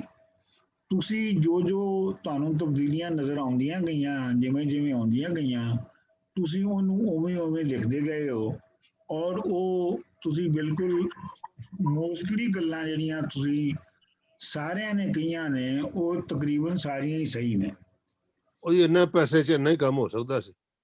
ਨਹੀਂ, ਮੈਂ ਹੁਣ ਇਹ ਕਹਿ ਰਿਹਾ ਕਿ ਹੁਣ ਸਵਾਲ ਇਹ ਹੈ ਕਿ ਇਹ ਸਾਰੀ ਜਿਹੜੀ ਤਬਦੀਲੀ ਹੈ, ਇਹਨੂੰ ਸਮਝਣ ਲਈ ਇਹਨੂੰ ਮੁੱਢ ਕਿੱਥੋਂ ਬਣਾਈਏ, ਮਤਲਬ ਇਹਨੂੰ ਕੈਟੇਗਰੀਜ਼ ਦੇ ਵਿੱਚ ਕਿਵੇਂ ਤਬਦੀਲ ਕਰੀਏ ਇਸ ਤਬਦੀਲੀ ਨੂੰ। ਦੇਖੋ ਨਾ, ਤੁਸੀਂ ਹੁਣ ਇੱਕ ਪਾਸੇ ਜਿਹੜੀ ਬਿਲਕੁਲ ਸਹੀ ਗੱਲ ਕਹੀ ਹੈ, ਉਹ ਇਹ ਕਹੀ ਕਿ ਬਈ ਪਾਕਿਸਤਾਨ ਦੇ ਵਿੱਚ ਔਰ ਇੰਡੀਆ ਦੇ ਵਿੱਚ ਵੀ ਜਿਹੜੀ ਕਾਸਟ ਸਿਸਟਮ ਹੈ, ਕਾਸਟ ਸਿਸਟਮ ਜਿਹੜੀ ਹੈ ਉਹ ਤਕਰੀਬਨ ਕ੍ਰਸ਼ ਹੋ ਗਈ ਹੈ, ਜਿਹੜੀ ਕਿ ਇੱਕ ਐਨਲਾਈਟਨਮੈਂਟ ਦੀ ਨਿਸ਼ਾਨੀ ਹੈ ਕਿ ਬੰਦੇ ਹੁਣ ਆਪਣਾ ਜ਼ਾਤ ਬਰਾਦਰੀ ਦੇ ਵੱਲੋਂ ਘੱਟ ਸੋਚਦੇ ਨੇ ਤੇ ਉਹ ਇੱਕ ਜਨਰਲ ਇਨਸਾਨ ਦੀ ਜਿਹੜੀ ਅੱਛਾਈ ਬੁਰਾਈ ਉਹਦੀ ਤਰਫੋਂ ਜ਼ਿਆਦਾ ਸੋਚਦੇ ਨੇ। ਇਹ ਵੀ ਹੋਈ ਹੈ। ਦੂਜੀ ਪਾਸੇ ਤੁਸੀਂ ਬਿਲਕੁਲ ਆਪੋਜ਼ਿਟ ਇਹ ਦੇਖਦੇ ਹੋ ਕਿ ਜ਼ਾਤ ਬਰਾਦਰੀ ਤੇ ਉਹਨਾਂ ਨੇ ਛੱਡ ਦਿੱਤੀ, ਲੇਕਿਨ ਇਹ ਹੈ ਕਿ ਉਹਦੇ ਨਾਲ ਹੀ ਉਹਨਾਂ ਨੇ ਆਪਣੇ ਆਪ ਨੂੰ ਐਕਸਟ੍ਰੀਮ ਮਜ਼ਹਬਾਂ ਔਰ ਫਿਰ ਸੈਕਸ ਦੇ ਵਿੱਚ ਬਦਲਣਾ ਸ਼ੁਰੂ ਕਰ ਦਿੱਤਾ। ਯਾਨੀ ਇਨਸਾਨਾਂ ਉਹ ਬਿਲਕੁਲ ਉਹਦੇ ਉਲਟ ਹੈ, ਯਾਨੀ ਕਿ ਇਨਸਾਨਾਂ ਨੇ ਨਫ਼ਰਤ ਨੂੰ ਵਧਾਉਣ ਲਈ ਦੇ ਹੋਰ ਵਹੀਕਲ ਜਿਹੜੇ ਨੇ ਉਹ ਲੱਭ ਲਏ। ਨਾਲ ਹੀ ਇਹ ਦੋਵਾਂ ਕੰਟਰਾਡਿਕਟਰੀ ਗੱਲਾਂ ਨਜ਼ਰ ਆ ਰਹੀਆਂ ਨੇ ਬਜ਼ਾਹਰ, ਤਾਂ ਸਹੀ ਹੈ ਨਾ ਜੀ, ਤੇ ਵਗੈਰਾ ਵਗੈਰਾ। ਤੇ ਮਤਲਬ ਮੈਂ ਹੁਣ ਇਹਨੂੰ ਸਮਝਣਾ ਚਾਹੁੰਦਾ ਇੱਕ ਕੜੀ ਦੇ ਵਿੱਚ, ਸਿਲਸਿਲੇ ਦੇ ਵਿੱਚ, ਇੱਕ ਢਾਂਚੇ ਦੇ ਵਿੱਚ। ਮੈਂ ਉਸ ਢਾਂਚੇ ਨੂੰ ਸਮਝਣ ਲਈ ਮੈਂ ਤੁਹਾਨੂੰ ਲੈ ਚੱਲਣਾ ਹੈ ਪਿੰਡ, ਕਿਉਂਕਿ ਪਿੰਡ ਸਭ ਤੋਂ ਪਿੱਛੇ ਸੀਗਾ ਤੇ ਬੇਸਿਕ ਯੂਨਿਟ ਉੱਥੋਂ ਸੀਗਾ, ਤੇ ਫਿਰ ਮੈਂ ਤੁਹਾਨੂੰ ਸ਼ਹਿਰ ਚ ਲਿਆ ਆਉਣਾ। ਆਮ ਤੌਰ ਦੇ ਉੱਤੇ ਜਾਗੀਰਦਾਰੀ ਇਲਾਕਿਆਂ ਨੂੰ ਛੱਡ ਕੇ ਜਿਹੜੀ ਤੁਸੀਂ ਮਲਕੀਅਤ ਦੇ ਮਸਲੇ ਸਨ ਉਹ ਤੇ ਵੱਖਰੇ ਰੱਖ ਲਓ, ਲੇਕਿਨ ਜਿਹੜੀ ਆਮ ਘਰ ਵਿੱਚ ਘਰ ਹੁੰਦੇ ਸਨ, ਉਹਨਾਂ ਵਿੱਚ ਸਵੇਰੇ ਤੋਂ ਲੈ ਕੇ ਰਾਤ ਤੱਕ ਕੀ ਹੁੰਦਾ ਸੀ, ਲੋਕੀ ਕੀ ਕਰਦੇ ਸਨ। ਸਵੇਰੇ ਉੱਠ ਕੇ ਤੇ ਜਿਹੜੀਆਂ ਜ਼ਨਾਨੀਆਂ ਨੇ ਉਹ ਦੁੱਧ ਰਿੜਕਦੀਆਂ ਸਨ ਮਧਾਣੀ ਨਾਲ, ਔਰ ਉਹ ਕੋਈ 5-6 ਘੰਟੇ ਇਸ ਤਰ੍ਹਾਂ ਆਪਣਾ ਵਾਜ਼ੂ ਚਲਾਉਂਦੀਆਂ ਸਨ, ਤੇ ਤਾਂ ਜਾ ਕੇ ਉਹਦੇ ਤੋਂ ਮੱਖਣ ਨਿਕਲਦਾ ਸੀ ਤੇ ਲੱਸੀ ਬਣਦੀ ਸੀ। ਮਰਦ ਜਿਹੜੇ ਸਨ ਉਹ ਤਕਰੀਬਨ ਸੂਰਜ ਨਿਕਲਣ ਤੋਂ 1-2 ਘੰਟੇ ਪਹਿਲੇ ਉਹ ਆਪਣਾ ਹਲ ਲੈ ਕੇ ਤੇ ਆਪਣੇ ਜਾਨਵਰ ਲੈ ਕੇ ਤੇ ਉਹ ਜ਼ਮੀਨਾਂ ਤੇ ਟੁਰ ਜਾਂਦੇ ਸਨ, ਤਾਂ ਕਿ ਧੁੱਪ ਦੇ ਨਿਕਲਣ ਤੋਂ ਪਹਿਲੇ ਉਹ ਕਾਫੀ ਸਾਰਾ ਕੰਮ ਨਿਬੇੜ ਲੈਣ। ਠੀਕ ਹੈ, ਅੱਛਾ, ਹੁਣ ਇਹ ਸਮਝ ਲਓ ਕਿ ਔਰ ਜਿਹੜੀ ਕੁਛ ਵੀ ਪੈਦਾ ਹੁੰਦਾ ਸੀ, ਜਿਹੜੀ ਵੀ ਚੀਜ਼ ਪਿੰਡ ਵਿੱਚ ਪੈਦਾ ਹੁੰਦੀ ਸੀ, ਉਹਦੇ ਵਿੱਚ ਹਰ ਬੰਦੇ ਦਾ ਰੋਲ ਸੀ। ਔਰਤ ਦਾ ਵੀ ਇੱਕ ਰੋਲ ਸੀ, ਭਾਵੇਂ ਉਹ ਰੋਟੀ ਲੈ ਕੇ ਜਾ ਰਹੀ ਹੈ, ਭਾਵੇਂ ਉਹ ਕਪਾਹ ਚੁਗ ਰਹੀ ਹੈ, ਭਾਵੇਂ ਉਹ ਕੁਝ ਹੋਰ ਕਰ ਰਹੀ ਹੈ। ਮਰਦ ਦਾ ਵੀ ਰੋਲ ਸੀ, ਜਿਹੜਾ ਕਿ ਤੁਹਾਨੂੰ ਪਤਾ ਹੀ ਹੈ। ਨਾ ਸਿਰਫ ਇਹ, ਬਲਕਿ ਨਿਆਣਿਆਂ ਦਾ ਵੀ ਉਹ 'ਚ ਰੋਲ ਸੀ, ਬੱਚਿਆਂ ਨੂੰ ਵੀ ਉਹਦੇ ਵਿੱਚ ਇਸਤੇਮਾਲ ਕੀਤਾ ਜਾਂਦਾ ਸੀ ਉਸ ਪ੍ਰੋਡਕਸ਼ਨ ਦੇ ਵਿੱਚ। ਗੋਇਆ ਕਿ ਪੂਰੀ ਇੱਕ ਜਿਹੜੀ ਫੈਮਿਲੀ ਹੈ 10-12 ਲੋਕਾਂ ਦੀ, ਉਹ ਮਿਲ ਕੇ ਪੈਦਾਵਾਰ ਕਰਦੀ ਸੀ, ਔਰ ਉਹਦੀ ਮਿਲ ਕੇ ਪੈਦਾਵਾਰ ਕਰਨ ਦੀ ਵਜ੍ਹਾ ਤੋਂ ਹੀ ਉਹਦੀ ਖਾਨਦਾਨ ਦੀ ਇੱਕ ਜੁੜਤ ਸੀ ਆਪਸ ਦੇ ਵਿੱਚ, ਔਰ ਉਸ ਜੁੜਤ ਦੀ ਵਜ੍ਹਾ ਤੋਂ ਹੀ ਫੈਸਲੇ ਖਾਨਦਾਨ ਕਰਦਾ ਸੀ, ਫੈਸਲੇ ਉਹਦੇ ਮੈਂਬਰਸ ਨਹੀਂ ਸੀ ਕਰਦੇ। ਅੱਛਾ, ਹੁਣ ਅੱਜ ਦੀ ਜਿਹੜੀ ਹੈ, ਹੁਣ ਅੱਜ ਦੀ ਮੈਂ ਪਿੰਡ ਤੋਂ ਤੁਹਾਨੂੰ ਸਵੇਰੇ ਲੈ ਕੇ ਚੱਲਦਾ। ਸਵੇਰੇ ਤੁਸੀਂ ਉੱਠੇ, ਔਰਤਾਂ ਉੱਠੀਆਂ, ਹੁਣ ਮਧਾਣੀਆਂ ਸ਼ਧਾਣੀਆਂ ਦੀ ਕੋਈ ਲੋੜ ਨਹੀਂ, ਇਲੈਕਟ੍ਰਿਕ ਦੀਆਂ ਉਹ ਆ ਗਈਆਂ ਨੇ, ਦਹੀਂ ਬਣਾਉਣ ਵਾਲੀਆਂ, ਉਹ ਲਾਉਂਦੀਆਂ ਨੇ 5 ਮਿੰਟਾਂ ਦੇ ਵਿੱਚ, ਉਹ 10 ਮਿੰਟਾਂ ਦੇ ਵਿੱਚ ਉਹ ਦਹੀਂ ਜਿਹੜਾ ਉਹ ਰਿੜਕਿਆ ਜਾਂਦਾ ਤੇ ਜੋ ਵੀ ਮੱਖਣ ਸ਼ੱਕਣ ਹੁੰਦਾ ਉਹ ਆ ਜਾਂਦਾ ਉੱਤੇ। ਤੇ ਉਹ ਇੱਕ ਬਲਕਿ ਵਾਰੀ ਜੀ ਦੁੱਧ ਜਿਹੜਾ ਹੈ, ਉਹ ਤਾਂ ਨੈਸਲੇ ਨੂੰ ਵੇਚ ਦਿੰਦੇ ਨੇ ਹੁਣ। ਨਸਲੇ ਜਿਹੜੇ ਨੂੰ, ਜ਼ਮਾਨੇ ਦੁੱਧ ਪੁੱਤਰ ਦਾ ਕਦੀ, ਹੁਣ ਤਾਂ ਨੈਸਲੇ ਲੈ ਜਾਂਦਾ ਜੇ। ਹਾਂਜੀ ਅੱਛਾ ਇਹ ਹੋਇਆ। ਅੱਛਾ ਜੀ ਹੁਣ ਅੱਗੇ ਆ ਜਾਓ। ਬੰਦਾ ਜਿਹਨੇ ਸਵੇਰੇ ਸਵੇਰੇ ਹਲ ਵਾਹੁਣ ਜਾਣਾ ਹੁੰਦਾ ਸੀ, ਹੁਣ ਤੇ ਉਹ ਹਲ ਵਾਹੁਣ ਹੁਣ ਕੋਈ ਨਹੀਂ ਜਾਂਦਾ। ਹੁਣ ਤੇ ਜਦੋਂ ਫਸਲ ਦੇ ਕਰੀਬ ਆਉਣਾ, ਕਰੀਬ ਦਾ ਜ਼ਮਾਨਾ ਹੁੰਦਾ ਹੈ, ਤੇ ਉਹ ਟਰੈਕਟਰ ਕਿਰਾਏ ਤੇ ਲੈ ਕੇ ਜਾਂ ਆਪਣਾ ਟਰੈਕਟਰ ਲਾ ਕੇ ਤੇ 2-4 ਘੰਟਿਆਂ 'ਚ ਉਹ ਓਨਾ ਕੰਮ ਕਰ ਲੈਂਦਾ ਜਿੰਨਾ ਪਹਿਲੇ ਉਹ 6 ਮਹੀਨਿਆਂ ਦੇ ਵਿੱਚ ਵਿਚਾਰੇ ਵਾਹੁੰਦੇ ਰਹਿੰਦੇ ਸਨ। ਹੁਣ ਉਹਦੇ ਵਿੱਚ ਬੱਚਿਆਂ ਦੀ ਜਿਹੜੀ ਮਿਹਨਤ ਲੱਗਦੀ ਸੀ ਉਹ ਵੀ ਨਹੀਂ ਲੱਗਦੀ। ਮਤਲਬ ਇਹ ਹੈ ਕਿ ਹੁਣ ਇਨਸਾਨੀ ਲੇਬਰ ਜਿਹੜੀ ਹੈ ਉਸੇ ਜਗ੍ਹਾ ਦੇ ਉੱਤੇ ਉਹ 100th ਵੀ ਨਹੀਂ ਲੱਗ ਰਹੀ ਜਿਹੜੀ ਕਿ ਪਹਿਲੇ ਵੇਲੇ 'ਚ ਲੱਗ ਰਹੀ ਸੀ। ਇਹ ਹੁਣ ਜਿਹੜੀ ਇਹਦੇ ਨਾਲ ਫੈਮਿਲੀ ਵੀ ਟੁੱਟ ਗਈ, ਜਿਹੜੀ ਕਿਉਂਕਿ ਫੈਮਿਲੀ ਦੀ ਤਾਂ ਕਾਮਨ ਕੋਈ ਪ੍ਰੋਡਕਸ਼ਨ ਯੂਨਿਟ ਨਹੀਂ ਨਾ ਰਿਹਾ, ਤੇ ਫੈਮਿਲੀ ਵੀ ਦਾ ਵੀ ਯੂਨਿਟੀ ਵੀ ਜਿਹੜੀ ਹੈ ਉਹ ਉਹਦੇ ਨਾਲ ਹੀ ਟੁੱਟ ਗਈ। ਤੁਸੀਂ ਇੰਜ, ਮੈਂ ਤੁਹਾਨੂੰ ਐਵੇਂ ਇੱਕ ਜਿਹੜੀ ਨਾ ਮੋਟੀ ਜੀ ਮਿਸਾਲ ਦਿੰਦਾ ਹੈ ਕਿ ਪਹਿਲੇ ਤੇ ਖਾਨਦਾਨ 'ਚ ਮੁੰਡਾ ਜਵਾਨ ਜਾਂ ਕੁੜੀ ਜਵਾਨ ਹੁੰਦੀ ਸੀ ਤੇ ਖਾਨਦਾਨ ਵਾਲੇ ਆਪਣਾ ਨਾਈ ਨੂੰ ਜਾਂ ਕਿਸੇ ਨੂੰ ਭੇਜ ਕੇ ਤੇ ਉਹਦੇ ਰਿਸ਼ਤੇ ਲੱਭਦੇ ਸਨ। ਆਮ ਤੌਰ ਤੇ ਇੰਝ ਹੀ ਹੁੰਦਾ ਸੀ, ਤੁਸੀਂ ਵੀ ਵੇਖਿਆ ਹੋਣਾ। ਹੁਣ ਜਨਾਬ ਉਹਦੀ ਕੋਈ ਲੋੜ ਨਹੀਂ ਹੈਗੀ। ਹੁਣ ਮੁੰਡੇ ਕੁੜੀਆਂ ਆਪੇ ਸੈੱਲਫੋਨ ਦੇ ਉੱਤੇ ਇੱਕ ਦੂਜੇ ਨਾਲ ਤੈਅ ਕਰ ਲੈਂਦੇ ਨੇ। ਮਤਲਬ ਘੱਟੋ ਘੱਟ ਮੈਂ ਦੇਖਿਆ ਹੈ ਕਿ ਹੁਣ ਉਸ ਜ਼ਿੰਮੇਦਾਰੀ ਤੋਂ ਵੀ ਆਜ਼ਾਦ ਹੋ ਚੁੱਕੀ ਹੈ ਕਲਕਤ, ਔਰ ਇੰਡੀਵਿਜੂਅਲ ਜਿਹੜੇ ਨੇ ਉਹ ਡਾਇਰੈਕਟਲੀ ਇੱਕ ਦੂਜੇ ਦੇ ਨਾਲ ਕਮਿਊਨੀਕੇਟ ਕਰ ਰਹੇ ਨੇ ਇਸ ਨਵੇਂ ਸਮਾਜ ਦੇ ਵਿੱਚ। ਅੱਛਾ ਹੁਣ ਇਹ ਚੂੰਕਿ ਇੰਡੀਵਿਜੂਅਲ ਹੋ ਗਏ ਨੇ, ਇਹ ਹੁਣ ਫੈਮਿਲੀ ਦਾ ਕਮਿਊਨਿਟੀ ਦਾ ਉਂਝ ਹਿੱਸਾ ਨਹੀਂ ਹੈਗੇ, ਇਹ ਹੁਣ ਇੰਡੀਵਿਜੂਅਲਿਸਟਿਕ ਹੋ ਗਏ ਨੇ, ਤੇ ਇਸ ਲਈ ਹੁਣ ਉਹਨਾਂ ਨੂੰ ਪੁਰਾਣੀ ਆਇਡੈਂਟੀਟੀ ਦੀ ਵੀ ਲੋੜ ਨਹੀਂ ਹੈਗੀ।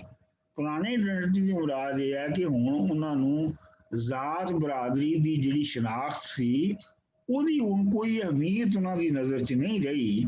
ਉਹ ਆਪਣੇ ਸ਼ਖਸੀ ਮਿਆਰਾਤ ਜਿਹੜੇ ਨੇ, ਸ਼ਖਸੀ ਸਟੈਂਡਰਡਸ ਜਿਹੜੇ ਨੇ, ਇੰਡੀਵਿਜੂਅਲ ਸਟੈਂਡਰਡ ਜਿਹੜੇ ਨੇ, ਉਹਦੇ ਤਹਿਤ ਲੋਕਾਂ ਦੇ ਨਾਲ ਜੁੜਦੇ ਔਰ ਉਹਦੇ ਤਹਿਤ ਲੋਕਾਂ ਨਾਲੋਂ ਵੱਖਰੇ ਹੁੰਦੇ ਨੇ।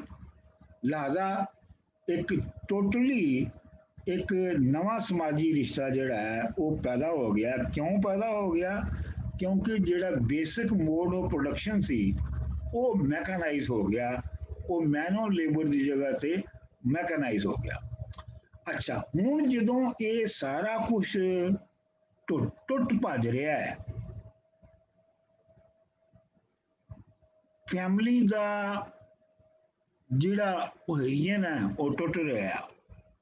ਜਿਹੜੇ ਉਸ ਮਾਹੌਲ ਦੇ ਵਿੱਚ ਜਿਹੜੇ ਤੁਹਾਡੇ ਨਜ਼ਰੀਆਤ ਤੇ ਖਿਆਲਾਤ ਹੁੰਦੇ ਸਨ, ਮਿਸਾਲ ਦੇ ਤੌਰ ਦੇ ਉੱਤੇ ਰਾਣਾ ਸਾਹਿਬ ਨੂੰ ਯਾਦ ਹੋਏਗਾ ਕਿ ਪਿੰਡਾਂ ਦੇ ਵਿੱਚ ਕੰਮ ਘੱਟੋ ਘੱਟ, ਸ਼ਹਿਰਾਂ 'ਚ ਵੀ ਇੰਝ ਹੀ ਸੀਗਾ ਕਿ ਕੁਝ ਬੁੱਢੇ ਜਿਹੜੇ ਨੇ ਨਾ, ਜਿਨ੍ਹਾਂ ਕੋਲੋਂ ਹੋਰ ਕੋਈ ਕੰਮ ਨਹੀਂ ਸੀ ਹੋ ਸਕਦਾ, ਉਹ ਮਸੀਤੇ ਜਾਂਦੇ ਸਨ, ਤੇ ਬਾਕੀ ਕੋਈ ਨੌਜਵਾਨ ਜਾਂ ਕੋਈ ਬੱਚਾ ਜਿਹੜਾ ਨਾ ਉਹ ਮਸੀਤ ਜਾ ਕੇ ਨਮਾਜ਼ ਸ਼ਵਾਜ਼ ਨਹੀਂ ਸੀ ਪੜ੍ਹਦਾ। ਤੇ ਆਮ ਤੌਰ ਦੇ ਉੱਤੇ ਜਿਹੜੇ ਆਮ ਲੋਕ ਨੇ ਉਹ ਜਿੰਨਾ ਪਰੀਆਂ ਭੂਤਾਂ ਇਹਨਾਂ ਉੱਤੇ ਯਕੀਨ ਰੱਖਦੇ ਸਨ, ਤੇ ਬਾਕਾਇਦਾ ਜਿਹੜਾ ਰਿਲੀਜਨ ਹੈ, ਜਿਹੜਾ ਆਰਗੇਨਾਈਜ਼ਡ ਰਿਲੀਜਨ ਹੈ, ਉਹਦੇ ਉੱਤੇ ਅਮਲ ਤੇ ਬਿਲਕੁਲ ਹੀ ਕੋਈ ਨਹੀਂ ਸੀ ਕਰਦਾ। ਤੇ ਉਹਨੂੰ ਜਾਣਦੇ ਵੀ ਬਹੁਤ ਘੱਟ ਸਨ, ਚੰਦ ਲੋਕੀ ਹੁੰਦੇ ਸਨ ਮਾਸਟਰ ਸਕੂਲ ਦੇ ਜਾਂ ਕੋਈ ਜਿਹੜੇ ਉਹਨੂੰ ਜਾਣਦੇ ਸਨ, ਬਾਕੀ ਕਿਸੇ ਨੂੰ ਪਤਾ ਵੀ ਨਹੀਂ ਸੀ ਹੁੰਦਾ ਕੀ ਹੁੰਦਾ। ਬਲਕਿ ਇਹ ਹੈ ਕਿ ਮੈਨੂੰ ਪਤਾ ਹੈ ਜਸਪ੍ਰੀਤ ਹੁਣੀ ਇੱਥੇ ਬਹੁਤ ਹੈਰਾਨ ਹੋਣਗੇ, ਲੇਕਿਨ ਮੈਨੂੰ ਇਹ ਪਤਾ ਹੈ ਕਿ ਮਿਸਾਲ ਦੇ ਤੌਰ ਤੇ ਸਿੱਖਾਂ ਦੇ ਜਿਹੜੇ ਪੁਰਾਣੇ ਪਿੰਡ ਸਨ ਉਹਨਾਂ ਵਿੱਚ ਬੁੱਢੇ ਬੰਦੇ ਬਾਕਾਇਦਾ ਬਹਿ ਕੇ ਹੁੱਕਾ ਪੀਂਦੇ ਸਨ, ਜਿਹਦਾ ਕਿ ਹੁਣ ਤੁਸੀਂ ਤਸੱਵੁਰ ਵੀ ਨਹੀਂ ਕਰ ਸਕਦੇ ਕਿ ਸਿੱਖ ਦੇ ਸਾਹਮਣੇ ਤੁਸੀਂ ਸਿਗਰਟ ਜਾਂ ਤੰਬਾਕੂ ਪੀ ਸਕਦੇ ਹੋ। ਤੇ ਉਦੋਂ ਪਿੰਡਾਂ ਦੇ ਪਿੰਡ ਜਿਹੜੇ ਨੇ ਉਹ ਤੰਬਾਕੂ ਪੀਂਦੇ ਸਨ, ਹਾਲਾਂਕਿ ਆਰਗੇਨਾਈਜ਼ਡ ਰਿਲੀਜਨ ਦੇ ਵਿੱਚ ਉਹ ਮਨਾ ਸੀ। ਅੱਛਾ, ਹੁਣ ਮੈਂ ਇਹ ਕਹਿ ਰਿਹਾ ਕਿ ਜਿਹੜੀ ਪੁਰਾਣੀ ਸਮਾਜੀ ਬਣਤਰ ਟੁੱਟੀ, ਪੂਰੀ ਦੀ ਪੂਰੀ ਟੁੱਟੀ ਮੈਕਨਾਈਜੇਸ਼ਨ ਦੇ ਨਾਲ, ਤੇ ਉਹਦੇ ਨਾਲ ਤੁਹਾਡਾ ਕੀ ਖਿਆਲ ਹੈ ਕਿ ਇੱਕ ਵੈਕਿਊਮ ਨਹੀਂ ਪੈਦਾ ਹੋਇਆ ਹੋਏਗਾ? ਮਤਲਬ ਉਹਨੇ ਬੰਦਿਆਂ ਨੂੰ ਇੱਕ ਦੂਜੇ ਦੇ ਨਾਲ ਇੱਕ ਹੋਰ ਲੈਵਲ ਦੇ ਉੱਤੇ ਤੇ ਜੋੜਨਾ ਸ਼ੁਰੂ ਕਰ ਦਿੱਤਾ, ਜਿਹਨੂੰ ਜਿੱਥੇ ਅਸੀਂ ਗੱਲ ਕਰ ਹਟੇ ਹਾਂ। ਲੇਕਿਨ ਓਵਰਆਲ ਜਿਹੜਾ ਉਹਨਾਂ ਦਾ ਸੋਚ ਦਾ ਸਿਸਟਮ ਸੀ, ਆਪਣੇ ਇਸ ਯੂਨੀਵਰਸ ਦੇ ਵਿੱਚ ਆਪਣੀ ਹਸੀਅਤ ਨੂੰ ਦੇਖਣ ਦਾ ਸਿਸਟਮ ਸੀ, ਉਹ ਵੀ ਮੁੱਕ ਗਿਆ। ਹੁਣ ਜਿੰਨ ਰਹੇ, ਨਾ ਪਰੀਆਂ ਰਹੀਆਂ, ਨਾ ਭੂਤ ਰਹੇ। ਠੀਕ, ਉਹ ਜਿਹੜਾ ਵੈਕਿਊਮ ਹੈ ਉਹਨੂੰ ਕਿਸੇ ਨਾ ਕਿਸੇ ਚੀਜ਼ ਨੇ ਭਰਨਾ ਸੀ। ਜਦੋਂ ਯੂਰਪ ਵਿੱਚ ਇਹ ਇਨਕਲਾਬ ਆਇਆ ਸੀ, ਇੰਡਸਟਰੀਅਲ ਔਰ ਕਮਰਸ਼ੀਅਲ ਇਨਕਲਾਬ ਆਇਆ ਸੀ, ਤੇ ਉੱਥੇ ਵੀ ਮਜ਼ਹਬ ਨੇ ਇਵੇਂ ਪੈਨੀਟ੍ਰੇਟ ਕੀਤਾ ਸੀ। ਉੱਥੇ ਵੀ ਮਜ਼ਹਬੀ ਲੜਾਈਆਂ ਇੰਨੀ ਸ਼ੁਰੂ ਹੋ ਗਈਆਂ ਸਨ। ਉਹ ਜਿਹੜੀ ਵੈਕਿਊਮ ਹੈ ਉਹਦੇ ਤਹਿਤ ਹੀ ਫਿਰ ਯੂਰਪ 'ਚ ਨੈਸ਼ਨਲਿਜ਼ਮ ਪੈਦਾ ਹੋਈ ਸੀ, ਜਿਹਦੇ ਵਿੱਚ ਵਰਲਡ ਵਾਰ ਫਸਟ ਔਰ ਵਰਲਡ ਵਾਰ ਸੈਕੰਡ ਪੈਦਾ ਹੋਈ। ਜਿਹੜੀ ਪਾਕਿਸਤਾਨ ਹਿੰਦੁਸਤਾਨ ਦੇ ਵਿੱਚ ਇਹ ਜਿਹੜਾ ਮੈਕਨਾਈਜੇਸ਼ਨ ਦੇ ਨਤੀਜੇ ਦੇ ਤੌਰ ਤੇ ਜਿਹੜਾ ਵੈਕਿਊਮ ਪੈਦਾ ਹੋਇਆ ਹੈ, ਉਹਨੂੰ ਇੱਕ ਆਰਗੇਨਾਈਜ਼ਡ ਰਿਲੀਜਨ ਨੇ ਪੁਰ ਕੀਤਾ ਹੈ। ਮਤਲਬ ਇਹ ਹੈ ਕਿ ਤੁਹਾਡੀ ਪੁਰਾਣੀਆਂ ਸ਼ਨਾਖਤਾਂ ਮੁੱਕ ਗਈਆਂ, ਹੁਣ ਨਵੀਂ ਸ਼ਨਾਖਤ ਜਿਹੜੀ ਹੈ ਤੁਸੀਂ ਲੱਭਣੀ ਹੈ, ਤੇ ਤੁਸੀਂ ਹੁਣ ਉਹ ਆਰਗੇਨਾਈਜ਼ਡ ਰਿਲੀਜਨ ਚੋਂ ਲੱਭ ਰਹੇ ਹੋ। ਕਿਉਂਕਿ ਜਿਹੜਾ ਆਰਗੇਨਾਈਜ਼ਡ ਰਿਲੀਜਨ ਹੈ ਉਹ ਥੋੜਾ ਲੌਜੀਕਲ ਹੈ, ਸਾਇੰਟੀਫਿਕ ਤਾਂ ਨਹੀਂ ਹੈਗਾ, ਲੇਕਿਨ ਉਹ ਥੋੜਾ ਜਿਹਾ ਲੌਜੀਕਲ ਹੈ। ਪੇਂਡੂ ਪੁਰਾਣੇ ਅਕੀਦਿਆਂ ਦੀ ਨਿਸਬਤ, ਮਤਲਬ ਪੀਰ ਪ੍ਰਸਤਾਂ ਦੇ ਮੁਕਾਬਲੇ ਦੇ ਵਿੱਚ ਮੌਲਵੀ ਮੌਦੂਦੀ ਜ਼ਿਆਦਾ ਲੌਜੀਕਲ ਹੈ। ਲਿਹਾਜ਼ਾ ਉਹਨਾਂ ਦੀ ਨਵੀਂ ਪਛਾਣ ਜਿਹੜੀ ਆਪਣੀ ਹੈ, ਉਹ ਉਹਨਾਂ ਦੇ ਅੰਦਰ ਹੀ ਅਕੀਦਿਆਂ ਦੇ ਵਿੱਚ ਜਿਹੜੀ ਹੈ ਆਰਗੇਨਾਈਜ਼ਡ ਰਿਲੀਜਨ ਦੇ ਅਕੀਦਿਆਂ ਦੇ ਵਿੱਚ ਜਿਹੜੀ ਹੈ ਉਹ ਬਣਾਉਣੀ ਸ਼ੁਰੂ ਕੀਤੀ, ਜਿਹਦੀ ਵਜ੍ਹਾ ਤੋਂ ਉੱਥੇ ਐਕਸਟ੍ਰੀਮਿਜ਼ਮ ਹਿੰਦੁਸਤਾਨ 'ਚ ਵੀ, ਈਸਟ ਪੰਜਾਬ 'ਚ ਵੀ, ਪਾਕਿਸਤਾਨ 'ਚ ਵੀ, ਜਿਹਦੀ ਵਜ੍ਹਾ ਤੋਂ ਰਿਲੀਜੀਅਸ ਐਕਸਟ੍ਰੀਮਿਜ਼ਮ ਪੈਦਾ ਹੋਈ। ਲਿਹਾਜ਼ਾ ਹੁਣ ਅਸੀਂ ਐਕਸਪਲੇਨ ਕਰ ਸਕਦੇ ਹਾਂ ਇੱਕ ਫੀਨੋਮੀਨਾ ਨੂੰ ਕਿ ਜਿਹੜੀ ਪ੍ਰੋਡਕਸ਼ਨ ਦੇ ਵਿੱਚ ਮੈਕਨਾਈਜੇਸ਼ਨ ਹੈ, ਉਹਨੇ ਇੱਕ ਤਰਫ ਤੇ ਬੰਦੇ ਦੀ ਜਿਹੜੀਆਂ ਪੁਰਾਣੀਆਂ ਹੱਦਾਂ ਸਨ ਸੋਚ ਦੀਆਂ, ਜ਼ਾਤ ਬਰਾਦਰੀ ਇਹ ਉਹ ਮੁਕਾਤੀਆਂ, ਲੇਕਿਨ ਇੱਕ ਹੋਰ ਉਹਨੇ ਪੁਆੜਾ ਪੈਦਾ ਕਰਤਾ, ਵੈਕਿਊਮ ਪੈਦਾ ਕਰ ਦਿੱਤਾ ਉਹਦੀ ਯੂਨੀਵਰਸ ਦੇ ਬਾਰੇ ਸੋਚ ਦਾ, ਜਿਹਨੂੰ ਕਿ ਆਰਗੇਨਾਈਜ਼ਡ ਰਿਲੀਜਨ ਨੇ ਭਰਿਆ।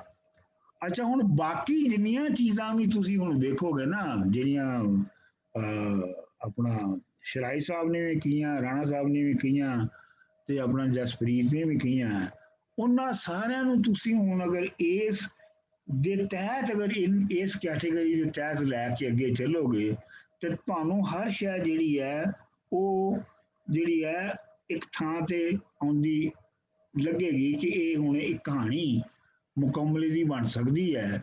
ਹਾਂ, ਅਲਬੱਤਾ ਇਹ ਇੱਕ ਵੱਖਰੀ ਬਹਿਸ ਹੈ, ਉਹ ਸਾਡੇ ਕੋਲ ਟਾਈਮ ਨਹੀਂ ਹੈਗਾ ਕਿ ਇੱਥੇ ਪ੍ਰਾਈਵੇਟ ਸੈਕਟਰ ਕਿਉਂ ਆਇਆ, ਇੱਥੇ ਪਾਕਿਸਤਾਨ ਅਗਰ ਮੁਲਕਾਂ 'ਚ ਇੰਡਸਟਰੀ ਕਿਉਂ ਨਹੀਂ ਲੱਗੀ, ਔਰ ਉਹ ਨਾ ਲੱਗਣ ਦੀ ਵਜ੍ਹਾ ਤੋਂ ਕੀ ਕੁਛ ਹੋਇਆ ਹੈ।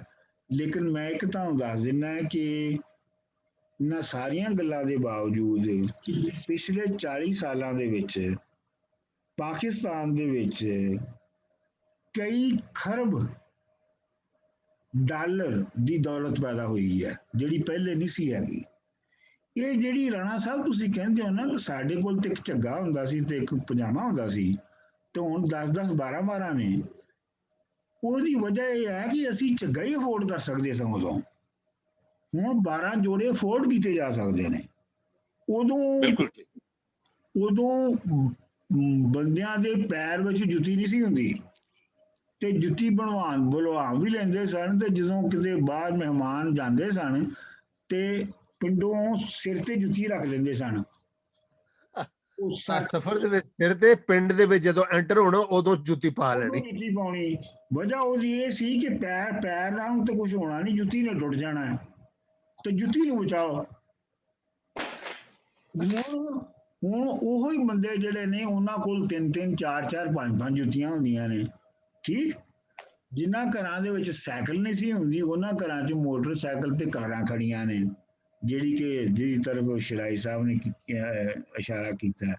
ਕਹਿਣ ਦਾ ਮਤਲਬ ਇਹ ਹੈ ਕਿ ਜਿਹੜੀ mode of production, mechanised mode of production ਦੇ ਤਬਦੀਲ ਹੋਣ ਦੇ ਨਾਲ, ਨਾ ਚਾਹੁਣ ਦੇ ਬਾਵਜੂਦ ਇਹਦੇ 'ਚ ਕਿਸੇ ਗਵਰਨਮੈਂਟ ਦਾ, ਕਿਸੇ ਪਾਲਿਸੀ ਦਾ ਕੋਈ ਹੱਥ ਨਹੀਂ ਹੈ।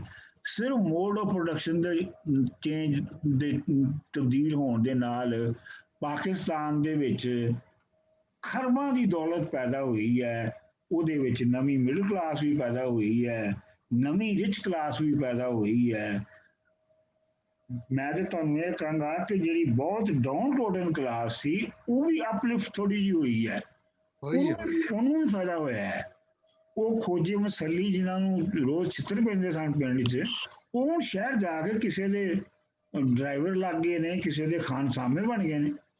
ਉਹ ਪਹਿਲੇ ਨਾਲੋਂ ਤਾਂ ਬਾਈਸਸ ਲੋਕ ਹੋ ਗਏ ਨੇ ਜੀ। ਬਿਲਕੁਲ। ਤੇ ਮੇਰਾ ਕਹਿਣ ਦਾ ਮਤਲਬ ਇਹ ਹੈ ਕਿ ਇਹ ਮੋਡ ਆਫ ਪ੍ਰੋਡਕਸ਼ਨ ਦੀ ਤਬਦੀਲੀ ਨੇ ਇਹ ਸਾਰੀਆਂ ਤਬਦੀਲੀਆਂ ਲਿਆਂਦੀਆਂ ਨੇ। ਜਿੱਥੇ ਫੇਲਿਅਰ ਹੈ ਪਾਕਿਸਤਾਨ ਔਰ ਹਿੰਦੁਸਤਾਨ ਅਗਰ ਮੁਲਕਾਂ ਦੀ, ਔਰ ਖਾਸ ਤੌਰ ਤੇ ਪਾਕਿਸਤਾਨ ਦੀ, ਹਿੰਦੁਸਤਾਨ ਦੀ ਹੋਣੀ ਨਹੀਂ, ਪਾਕਿਸਤਾਨ ਦੀ, ਉਹ ਹੈ ਜਿੱਥੇ ਕਿ ਪਾਲਿਸੀ ਦੀ ਲੋੜ ਹੋਈ ਕਿ ਇਹ ਜਿਹੜੀ ਤਬਦੀਲੀ ਆ ਰਹੀ ਹੈ, ਇਹਨੂੰ ਡਾਇਰੈਕਟ ਕਿਵੇਂ ਕੀਤਾ ਜਾਵੇ, ਇਹਨੂੰ ਗਾਈਡ ਕਿਵੇਂ ਕੀਤਾ ਜਾਵੇ। ਕਿਉਂਕਿ ਸਾਡੇ ਹਾਂ ਇਸ ਦਾ ਅਹਿਸਾਸ ਹੀ ਕੋਈ ਨਹੀਂ ਸੀ ਹੈਗਾ, ਤਬਦੀਲੀ ਆ ਰਹੀ ਹੈ, ਇਸ ਵਾਸਤੇ ਉਹਨੂੰ ਡਾਇਰੈਕਟ ਕਰਨ ਦੀ ਕੀ ਲੋੜ ਹੈ। ਸੋ ਲਿਹਾਜ਼ਾ ਉਹ ਹੱਥ ਜੋ ਲੱਗਾ ਉਹਨੇ ਉਹ ਲੈ ਕੇ ਨੱਸ ਪਿਆ, ਤੇ ਉਹਨੇ ਇਹ ਨਹੀਂ ਸੋਚਿਆ ਕਿ ਇਹਦਾ ਨਿਜ਼ਾਮ ਦੇ ਉੱਤੇ ਕੀ ਅਸਰ ਪੈਣਾ। ਇਹ ਮੈਂ ਮੁਖਤਸਰ ਜੀ ਸਿਰਫ ਇਸ ਲਈ ਗੱਲ ਕੀਤੀ ਹੈ ਕਿ ਜਦੋਂ ਅਸੀਂ ਐਨਾਲਿਸਿਸ ਕਰੀਏ ਤੇ ਸਾਨੂੰ ਪਹਿਲੇ ਇੱਕ ਮੁੱਢਲਾ ਢਾਂਚਾ ਬਣਾਉਣਾ ਚਾਹੀਦਾ ਹੈ, ਲੱਭਣਾ ਚਾਹੀਦਾ ਹੈ, ਫਿਰ ਉਸ ਢਾਂਚੇ ਦੇ ਵਿੱਚ ਚੀਜ਼ਾਂ ਨੂੰ ਫਿੱਟ ਕਰਨਾ। ਇਹ ਹੈ ਐਨਾਲਿਸਿਸ ਦਾ ਤਰੀਕਾ। ਮੈਂ ਸਿਰਫ ਉਹ ਇੰਨੀ ਗੱਲ ਕਰਨਾ ਚਾਹੁੰਦਾ ਸਾਂ, ਤੇ ਉਹ ਮੈਂ ਆਪਣੇ ਵੱਲੋਂ ਜਿਹੜਾ ਮੈਂ ਕੀਤਾ ਹੈ ਇਹ ਗਲਤ ਹੋ ਸਕਦਾ ਹੈ। ਮਤਲਬ ਮੈਨੂੰ ਇਹ ਦਾਵਾ ਨਹੀਂ ਹੈ ਕਿ ਇਹ ਕੋਈ ਲਾਸਟ ਐਨਾਲਿਸਿਸ ਹੈ ਜਿਹੜਾ ਮੈਂ ਕਰ ਰਿਹਾ ਹਾਂ। ਮੈਂ ਸਿਰਫ ਇੱਕ ਖਾਸ ਮੈਥਡ ਦੇ ਤਹਿਤ ਕਰ ਰਿਹਾ ਹਾਂ। ਤੁਸੀਂ ਕਿਸੇ ਹੋਰ ਮੈਥਡ ਦੇ ਤਹਿਤ ਕਰ ਸਕਦੇ ਹੋ, ਲੇਕਿਨ ਉਹਨੂੰ ਕਿਤੋਂ ਨਾ ਕਿਤੋਂ ਉਹਦਾ ਬੇਸਿਕ ਸਟਰਕਚਰ ਤੁਹਾਨੂੰ ਬਣਾਉਣਾ ਪਏਗਾ। ਮੇਰਾ ਖਿਆਲ ਹੈ ਕਿ ਜ਼ਬਰਦਸਤ ਤਰੀਕੇ ਨਾਲ ਕੀਤਾ ਹੈ। ਮਤਲਬ ਜ਼ਾਹਰ ਹੈ ਸਾਡਾ ਐਂਗਲ ਦੇਖਣ ਦਾ ਫਰਕ ਪਿਆ ਹੈ ਇਹਦੇ ਨਾਲ। ਹਾਂਜੀ, ਮੇਰਾ ਖਿਆਲ ਹੈ ਕਿ ਅਸੀਂ ਥੋੜੀ ਜਿਹੀ ਲੈ ਨਾ ਲਈਏ। ਜੀ ਬਿਲਕੁਲ। 10 ਮਿੰਟ ਮਨਜ਼ੂਰ, ਬ੍ਰੇਕ ਤੋਂ ਪਹਿਲੇ ਮੈਂ ਇੱਕ ਸਵਾਲ ਪੁੱਛਾਂ ਤੁਹਾਨੂੰ ਜੀ। ਸਰ ਜੀ, ਇਹ ਤੁਸੀਂ ਜਿਹੜੀ ਵੀ ਗੱਲ ਕੀਤੀ ਹੈ ਸਾਰਾ ਨੇ, ਉਹ ਤੁਸੀਂ ਤੁਹਾਡਾ ਜਿਹੜਾ ਐਨਾਲਿਸਿਸ ਦਾ ਸਟਰਕਚਰ ਹੈ ਉਹ ਮੋਡ ਆਫ ਪ੍ਰੋਡਕਸ਼ਨ ਤੇ ownership of mode of production ਇਸ ਐਂਗਲ ਤੋਂ ਤੁਸੀਂ ਐਨਾਲਾਈਜ਼ ਕਰ ਰਹੇ ਹੋ। ਤੇ ਮੈਂ ਬਸ ਇਹ ਪੁੱਛਣਾ ਸੀ ਕਿ ਉਹਦੇ ਇਲਾਵਾ ਵੀ ਤੁਹਾਡੇ ਕੋਈ ਖਿਆਲਾਤ ਹੈ ਕਿ ਇਹ ਜਿਹੜੀ ਚੇਂਜਸ ਹੈ ਇਹ ਕਿਸੇ ਹੋਰ ਸਟਰਕਚਰ ਵਿੱਚ ਬਿਹਤਰ ਐਕਸਪਲੇਨ ਹੋ ਸਕਦੀ ਹੈ, ਕਿਉਂਕਿ ਇੰਨੀ ਅਨਈਵਨ ਡਿਵੈਲਪਮੈਂਟ ਹੈ ਇੱਕ ਐਗਰੇਰੀਅਨ ਸੁਸਾਇਟੀ ਜਿਹਦੇ ਚ ਇੰਡਸਟਰੀਅਲਾਈਜੇਸ਼ਨ ਨਾ ਹੋਏ ਜਿਸ ਤਰ੍ਹਾਂ ਪਾਕਿਸਤਾਨ ਹੈ, ਉੱਥੇ ਸਾਡੀ ਜਿਹੜੀ ਫੌਜ ਹੈ ਉਹ ਹੈਵੀਲੀ ਇੰਡਸਟਰੀਅਲਾਈਜ਼ ਹੈ, ਉਹ ਜਹਾਜ਼ ਬਣਾਉਂਦੀ ਹੈ, ਮਿਸਲ ਬਣਾਉਂਦੀ ਹੈ, ਐਕਸਪੋਰਟ ਕਰਦੀ ਹੈ, ਸਾਰੇ ਲੇਟੈਸਟ ਟੈਕਨੋਲੋਜੀ ਹੈ ਉਹਨਾਂ ਦੇ ਕੋਲ, ਤੇ it's on part of the society. ਤੇ ਕਿਸ ਤਰੀਕੇ ਨਾਲ ਤੁਸੀਂ ਅਗੇਨ ਇੰਪੀਰੀਕਲ ਫੈਕਟਸ ਜਿਹੜੇ ਨੇ, ਜੀ ਇੰਪੀਰੀਕਲ ਫੈਕਟਸ ਜਿਹੜੇ ਨੇ ਉਹ ਤੁਸੀਂ ਐਡ ਕਰ ਰਹੇ ਹੋ ਕਿ ਇਹ ਫੈਕਟ ਵੀ ਹੈਗੇ ਨੇ। ਤੁਹਾਡਾ ਕੀ ਖਿਆਲ ਹੈ ਕਿ ਜਿਹੜੀ ਰੋਮਨ ਅੰਪਾਇਰ ਸੀ ਉਹਦੇ ਵਿੱਚ ਫੌਜ ਕੀ ਕਰਦੀ ਸੀ? ਹਥਿਆਰ ਬਣਾਉਂਦੀ ਸੀ। ਜਿਹੜੀ ਮੁਗਲ ਅੰਪਾਇਰ ਸੀ ਉਹਦੇ ਚ ਕੀ ਕਰਦੀ ਸੀ? ਉਹ ਵੀ ਹਥਿਆਰ ਬਣਾਉਂਦੀ ਸੀ। ਤੇ ਫਿਰ ਉਹ ਰਹੀਆਂ ਕਿਉਂ ਨਾ? ਮਤਲਬ ਇਹ ਹੈ ਕਹਿਣ ਦਾ ਮੇਰਾ ਤੁਹਾਡੇ ਸਵਾਲ ਦੇ ਜਵਾਬ ਦੇ ਵਿੱਚ ਕਿ ਵੈਸੇ ਤੇ ਇਹਦੇ ਤੇ ਹਜ਼ਾਰਾਂ ਸਫ਼ਿਆਂ ਦੀਆਂ ਕਿਤਾਬਾਂ ਲਿਖੀਆਂ ਜਾਣੀਆਂ ਚਾਹੀਦੀਆਂ ਨੇ, ਜਿਹੜੀ ਤੁਸੀਂ ਗੱਲ ਕਰ ਰਹੇ ਹੋ ਕਿ ਹੋਰ ਕਿਹੜੇ ਕਿਹੜੇ ਫੈਕਟ ਕਿਵੇਂ ਕਿਵੇਂ ਇੰਟਰੈਕਟ ਕਰਦੇ ਨੇ। ਲੇਕਿਨ ਇੱਕ ਚੀਜ਼ ਹੁੰਦੀ ਹੈ ਬੇਸਿਕ, ਦੋ ਲਫ਼ਜ਼ੀ ਗੱਲ ਜਾਂ ਚਾਰ ਲਫ਼ਜ਼ੀ ਗੱਲ। ਹੁਣ ਇਹ I am sorry to say ਕਿ ਸਾਡੇ ਬਹੁਤ ਸਾਰੇ ਨੈਚੁਰਲ ਸਾਇੰਸ ਦੇ ਜਿਹੜੇ ਸਟੂਡੈਂਟ ਨੇ ਉਹਨਾਂ ਦਾ ਖਿਆਲ ਹੈ ਕਿ ਸਿਰਫ ਨੈਚੁਰਲ ਸਾਇੰਸ 'ਚ ਹੋ ਸਕਦਾ, ਸੋਸ਼ਲ ਸਾਇੰਸਿਸ ਦੇ ਵਿੱਚ ਇਹ ਨਹੀਂ ਹੋ ਸਕਦਾ। ਤੇ ਜਿਹੜਾ ਤੁਹਾਡਾ ਤੇ ਮੇਰਾ ਇਖਤਲਾਫ ਹੈ ਆਪਣਾ ਆਬਦ ਸਾਹਿਬ, ਉਹ ਇਸ ਗੱਲ ਤੇ ਹੈ ਕਿ ਮੈਂ ਇਹ ਸਮਝਦਾ ਕਿ ਸੋਸ਼ਲ ਸਾਇੰਸਿਸ ਦੇ ਵਿੱਚ ਵੀ ਇਹ ਹੋ ਸਕਦਾ ਹੈ ਕਿ ਤੁਸੀਂ ਬੇਸਿਕ ਯੂਨਿਟ ਆਫ ਐਨਾਲਿਸਿਸ ਜਿਹੜਾ ਹੈ ਉਹਨੂੰ ਬਣਾ ਸਕੋ। ਮੇਰੇ ਖਿਆਲ 10 ਮਿੰਟ ਦੀ ਬ੍ਰੇਕ ਕਰੀਏ ਤੇ ਫਿਰ ਵਾਪਸ ਆਈਏ। ਠੀਕ। 16 ਤੇ ਵਾਪਸ ਆ ਜਾਣਾ, whatever it is। ਹਾਂਜੀ ਹਾਂਜੀ ਬਿਲਕੁਲ।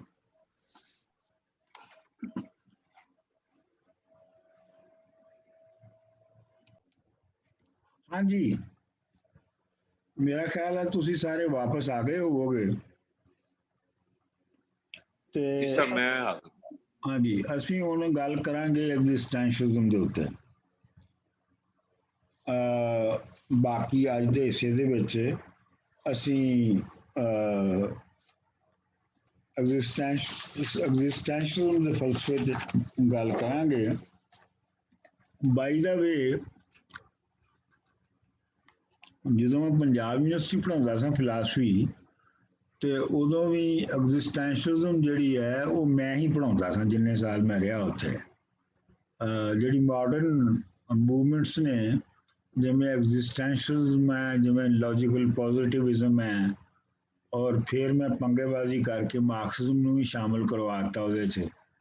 ਤੇ ਇਹ ਪਰਚਾ ਜਿਹੜਾ ਹੁੰਦਾ ਸੀ 100 ਨੰਬਰ ਦਾ, ਇਹ ਮੈਂ ਪੜ੍ਹਾਉਂਦਾ ਸਾਂ। ਤੇ ਮੇਰੇ ਜਿਹੜੇ ਜ਼ਿਆਦਾ ਪੁਰਾਣੇ ਸਟੂਡੈਂਟ ਨੇ ਉਹਨਾਂ ਦੀ ਜ਼ਿਹਨ ਦੇ ਵਿੱਚ ਮੇਰਾ ਜਿਹੜਾ ਨਕਸ਼ਾ ਬਹੁਤਾ ਰਹਿ ਗਿਆ ਹੈ, ਉਹ ਮੇਰੀ ਐਗਜ਼ਿਸਟੈਂਸ਼ੀਅਲਿਸਟ ਜਿਹੜੀ ਥਿੰਕਿੰਗ ਸੀਗੀ ਉਹਦਾ ਕਾਫੀ ਹਿੱਸਾ ਰਹਿ ਗਿਆ ਹੈ। ਤੇ ਅੱਜ ਮੈਂ ਬੜੇ ਚਿਰ ਤੋਂ ਬਾਅਦ ਫਿਰ ਐਗਜ਼ਿਸਟੈਂਸ਼ੀਅਲਿਜ਼ਮ ਤੇ ਥੋੜੀ ਜਿਹੀ ਗੱਲ ਕਰਨੀ ਹੈ। ਅੱਛਾ, ਜਿਵੇਂ ਮੈਂ ਤੁਹਾਨੂੰ ਕਿਹਾ ਸੀ ਨਾ ਕਿ ਵੀ ਹੇਗਲ ਤੇ ਮਾਰਕਸ ਦੇ ਉੱਤੇ ਜਿਹੜੀ ਫਲਸਫੇ ਦੀ, ਜਿਹੜੀ ਕਲਾਸੀਕਲ ਫਲਸਫੇ ਦੀ ਜਿਹੜੀ ਕਿ ਕਨਕਲੂਜਨ ਹੋਈ ਸੀ, ਉਹਨੂੰ ਬਾਅਦ ਦੇ ਵਿੱਚ ਵੀ ਰੀਅਲਾਈਜ਼ ਕੀਤਾ ਗਿਆ। ਮਿਸਾਲ ਦੇ ਤੌਰ ਦੇ ਉੱਤੇ ਉਹਦੇ ਵਿੱਚ ਜਿਹੜਾ ਸਭ ਤੋਂ ਵੱਡਾ ਜਿਹੜਾ ਫਿਲਾਸਫਰ ਐਗਜ਼ਿਸਟੈਂਸ਼ੀਅਲਿਜ਼ਮ ਦਾ ਸੀ ਉਹ ਜਾਂ ਪਾਲ ਸਾਰਟਰ ਸੀਗਾ, ਜਿਹਨੂੰ ਅਸੀਂ ਸਾਰਤਰੇ ਕਹਿੰਦੇ ਆ। ਤੇ ਜਾਂ ਪਾਲ ਸਾਰਤਰੇ ਨੇ ਇੱਕ ਕਾਫੀ ਜ਼ਖੀਮ ਵੱਡੀ ਕਿਤਾਬ ਲਿਖੀ ਹੈ, ਮੈਂ ਪੜ੍ਹੀ ਹੈ, ਕ੍ਰਿਟੀਕ ਆਫ ਡਾਇਲੈਕਟੀਕਲ ਰੀਜ਼ਨਿੰਗ। ਆਬਦ ਸਾਹਿਬ ਨੂੰ ਜ਼ਰੂਰ ਪੜ੍ਹਨੀ ਚਾਹੀਦੀ ਹੈ, ਕ੍ਰਿਟੀਕ ਆਫ ਡਾਇਲੈਕਟੀਕਲ ਰੀਜ਼ਨਿੰਗ। ਇਹਦੇ ਵਿੱਚ ਉਹਨੇ ਇਹ ਮੰਨਿਆ ਕਿ ਜਿਹੜੀਆਂ ਥਾਟ ਔਰ ਹਿਸਟਰੀ ਦੀਆਂ ਜਿਹੜੀਆਂ ਕੈਟੇਗਰੀਜ਼ ਨੇ, ਜਿਹੜੀਆਂ ਮਾਰਕਸ ਨੇ ਆਇਡੈਂਟੀਫਾਈ ਕਰਤੀਆਂ ਨੇ, ਉਹਨਾਂ ਤੋਂ ਬਾਹਰ ਨਿਕਲਣਾ ਤੇ ਮੁਸ਼ਕਲ ਹੈ। ਉਹਨਾਂ ਨੂੰ ਰਿਪਲੇਸ ਨਹੀਂ ਕੀਤਾ ਜਾ ਸਕਦਾ, ਲੇਕਿਨ ਵਿਦਨ ਦੋਜ਼ ਕੈਟੇਗਰੀਜ਼ ਜਿਹੜੀ ਹੈ ਉਹ ਸਾਨੂੰ ਐਕਸਪਲੋਰ ਕਰਨਾ ਚਾਹੀਦਾ ਹੈ। ਕਹਿਣ ਦਾ ਮਤਲਬ ਕੀ ਸੀਗਾ ਔਰ ਮਤਲਬ ਇਹਦਾ ਹੈ ਕੀ ਹੈ? ਕਹਿਣ ਦਾ ਮਤਲਬ ਇਹ ਹੈ ਕਿ ਜਿਹੜੀ ਹੇਗਲ ਔਰ ਮਾਰਕਸ ਤੋਂ ਬਾਅਦ ਜਿਹੜੇ ਲੋਕਾਂ ਨੇ ਹੈਗੇਲੀਅਨ ਔਰ ਮਾਰਕਸਮ ਨੂੰ ਪ੍ਰੈਕਟਿਸ ਕੀਤਾ, ਉਹਨਾਂ ਨੇ ਉਹਨਾਂ ਨੂੰ ਮਜ਼ਹਬ ਦੇ ਤੌਰ ਤੇ ਹੀ ਪ੍ਰੈਕਟਿਸ ਕੀਤਾ ਔਰ ਉਹਨਾਂ ਨੇ ਉਹਨੂੰ ਇੱਕ ਲਾਈਵ ਪਰਸਨਲ ਲਿਵਿੰਗ ਥਿੰਗ ਸਮਝ ਕੇ ਉਹਨੂੰ ਆਪਣੀ ਜ਼ਿੰਦਗੀ ਦਾ ਉਹਨਾਂ ਨੇ ਹਿੱਸਾ ਨਹੀਂ ਬਣਾਇਆ। ਇਹ ਬੁਨਿਆਦੀ ਜਿਹੜੀ ਤਨਕੀਦ ਹੈ ਉਹਦੀ ਇਹ ਹੈ ਕਿ ਇਹ ਜਿਹੜੇ ਸਾਰੇ ਨੇ ਜਿਹੜੇ ਇਹਨਾਂ ਦੇ ਫਾਲੋਅਰ ਫਿਲਾਸਫਰਾਂ ਦੇ ਨੇ ਉਹ ਇਹਨਾਂ ਫਲਸਫਿਆਂ ਨੂੰ ਉਂਝ ਹੀ ਸਮਝਦੇ ਨੇ ਜਿਵੇਂ ਬਾਕੀ ਮਜ਼ਹਬ ਨੇ, ਤੇ ਉਹਨਾਂ ਦੇ ਵਿੱਚ ਆਪਣੇ ਆਪ ਨੂੰ ਇੱਕ ਛੋਟੀ ਜਿਹੀ ਮਸ਼ੀਨ ਸਮਝ ਕੇ ਉਹਨਾਂ ਦੇ ਮੁਤਾਬਕ ਚਲਾਉਣ ਦੀ ਕੋਸ਼ਿਸ਼ ਕਰਦੇ ਨੇ। ਅੱਛਾ ਜੀ, ਜਿਹੜਾ ਐਗਜ਼ਿਸਟੈਂਸ਼ੀਅਲਿਜ਼ਮ ਹੈ, ਐਗਜ਼ਿਸਟੈਂਸ ਦਾ ਮਤਲਬ ਹੈ ਵਜੂਦੀਅਤ। ਇਹਦਾ ਪੰਜਾਬੀ ਵਿੱਚ ਅਸੀਂ ਤਰਜਮਾ ਕਰਨੇ ਆ ਵਜੂਦੀਅਤ, ਯਾਨੀ ਵਜੂਦ ਤੋਂ ਜਿਹੜੀ ਨਿਕਲੀ ਹੈ।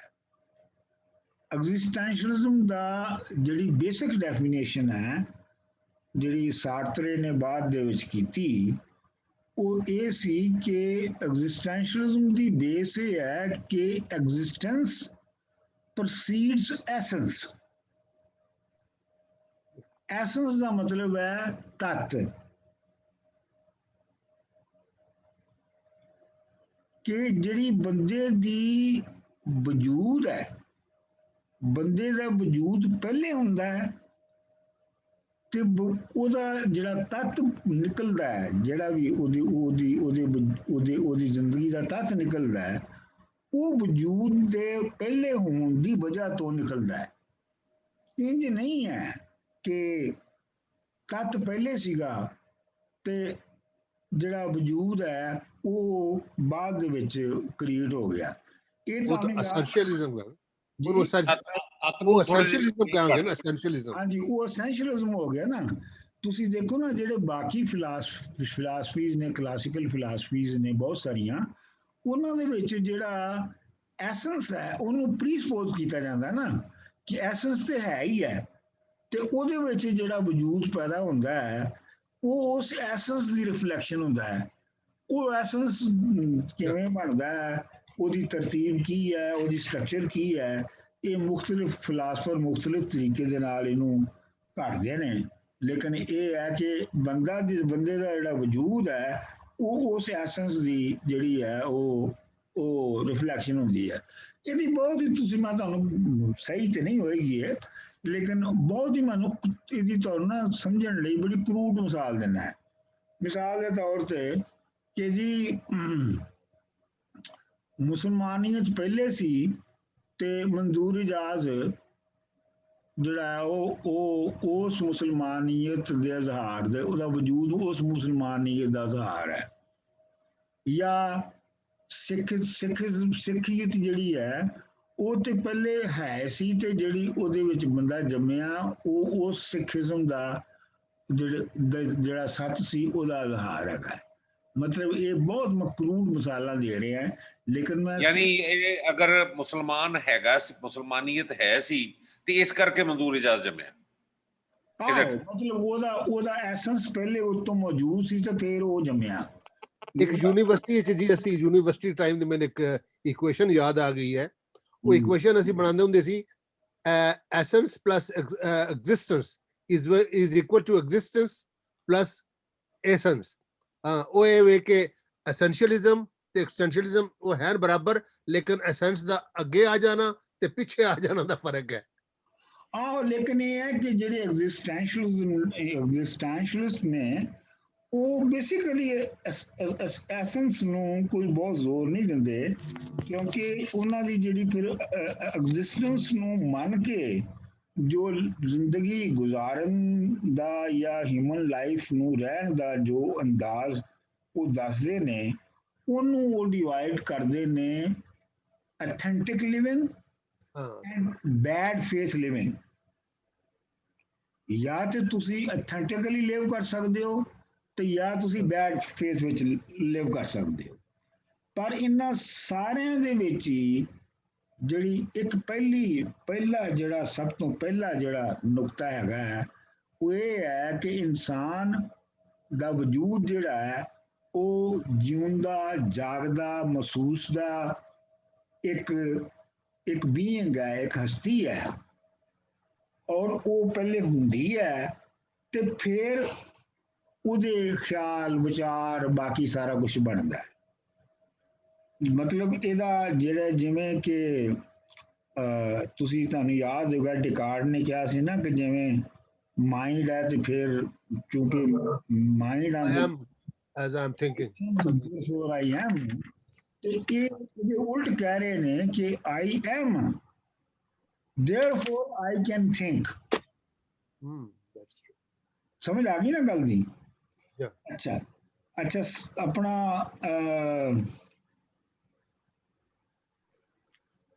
ਜਿਹੜਾ ਇਸ ਗੱਲ ਨੂੰ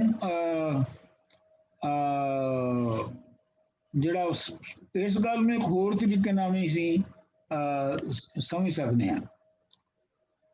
ਉਹ ਇਹ ਹੈਗਾ ਕਿ ਅੱਛਾ ਹੁਣ ਇਹਦੇ 'ਚ ਇੱਕ ਹੋਰ ਵੀ ਫਰਕ ਕਰਦੇ ਚੱਲੀਏ ਕਿ ਜਦੋਂ ਸਾਰਥ ਜਾਂ ਐਗਜ਼ਿਸਟੈਂਸ਼ੀਅਲਿਸਟ ਵਜੂਦ ਦੀ ਗੱਲ ਕਰਦੇ ਨੇ, ਹਸਤੀ ਦੀ ਗੱਲ ਕਰਦੇ ਨੇ, ਤੇ ਉਹ ਮਾਦੀ ਧੜ ਦੀ ਗੱਲ ਨਹੀਂ ਕਰ ਰਹੇ ਹੁੰਦੇ। ਮਤਲਬ ਉਹ ਇਹ ਨਹੀਂ ਕਹਿ ਰਹੇ ਹੁੰਦੇ ਕਿ ਬੰਦੇ ਦਾ ਜਿਹੜਾ ਮਟੀਰੀਅਲ ਜਿਸ ਮੈਟਰ ਨਾਲ ਬਣਿਆ ਹੈ ਉਹ ਮਟੀਰੀਅਲ ਪਹਿਲੇ ਹੈ, ਇਹ ਨਹੀਂ ਉਹ ਕਹਿ ਰਹੇ। ਧੜ ਦੀ ਗੱਲ ਨਹੀਂ ਹੋ ਰਹੀ, ਪੂਰੀ ਇੱਕ ਜਿਹੜੀ ਉਹਦੀ ਬੀਇੰਗ ਵਜੂਦ ਚ ਆ ਰਹੀ ਹੈ ਉਹਦੀ ਗੱਲ ਹੋ ਰਹੀ ਹੈ। ਉਹਦੀ ਬੀਇੰਗ ਜਿਹੜੀ ਹੈ ਜਿਹੜੀ ਆਫ ਕੋਰਸ ਤੇ ਜਿਹਦੀਆਂ ਬੇਸਿਸ ਮਟੀਰੀਅਲ ਹੀ ਨੇ, ਲੇਕਿਨ ਉਹ ਸਿਰਫ ਇੱਕ ਸਿੰਪਲ ਮਟੀਰੀਅਲ ਨਹੀਂ ਹੈਗੀ, ਇੰਟਰਕਨੈਕਟਡ ਹੈ, ਦਿਮਾਗ ਹੈ, ਬਾਕੀ ਚੀਜ਼ਾਂ ਨੇ, ਹਰ ਚੀਜ਼ ਮੂਵ ਕਰਦੀ ਹੈ। ਮਤਲਬ ਇਹ ਹੈ ਕਿ ਜਿਹੜਾ ਵਜੂਦ ਹੈ ਉਹ ਪੂਰੀ ਇੱਕ ਹਸਤੀ ਹੈ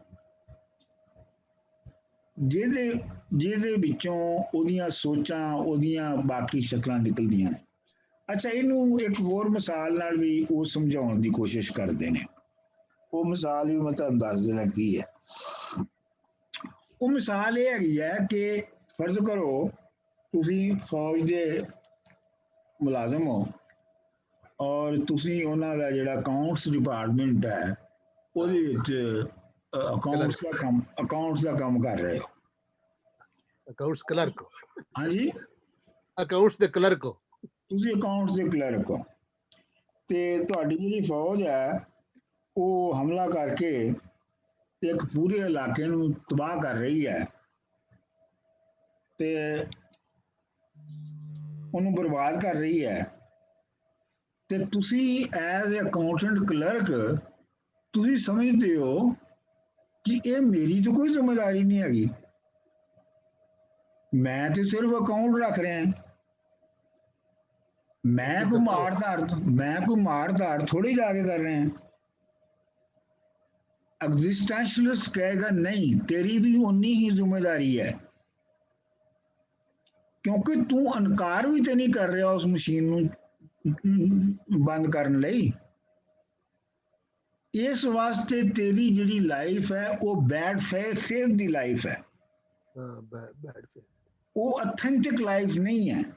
ਜੇ ਤੇਰੀ ਲਾਈਫ ਅਥੈਂਟਿਕ ਹੁੰਦੀ ਤੇ ਤੂੰ ਉਹ ਕੰਮ ਨਾ ਕਰਦਾ।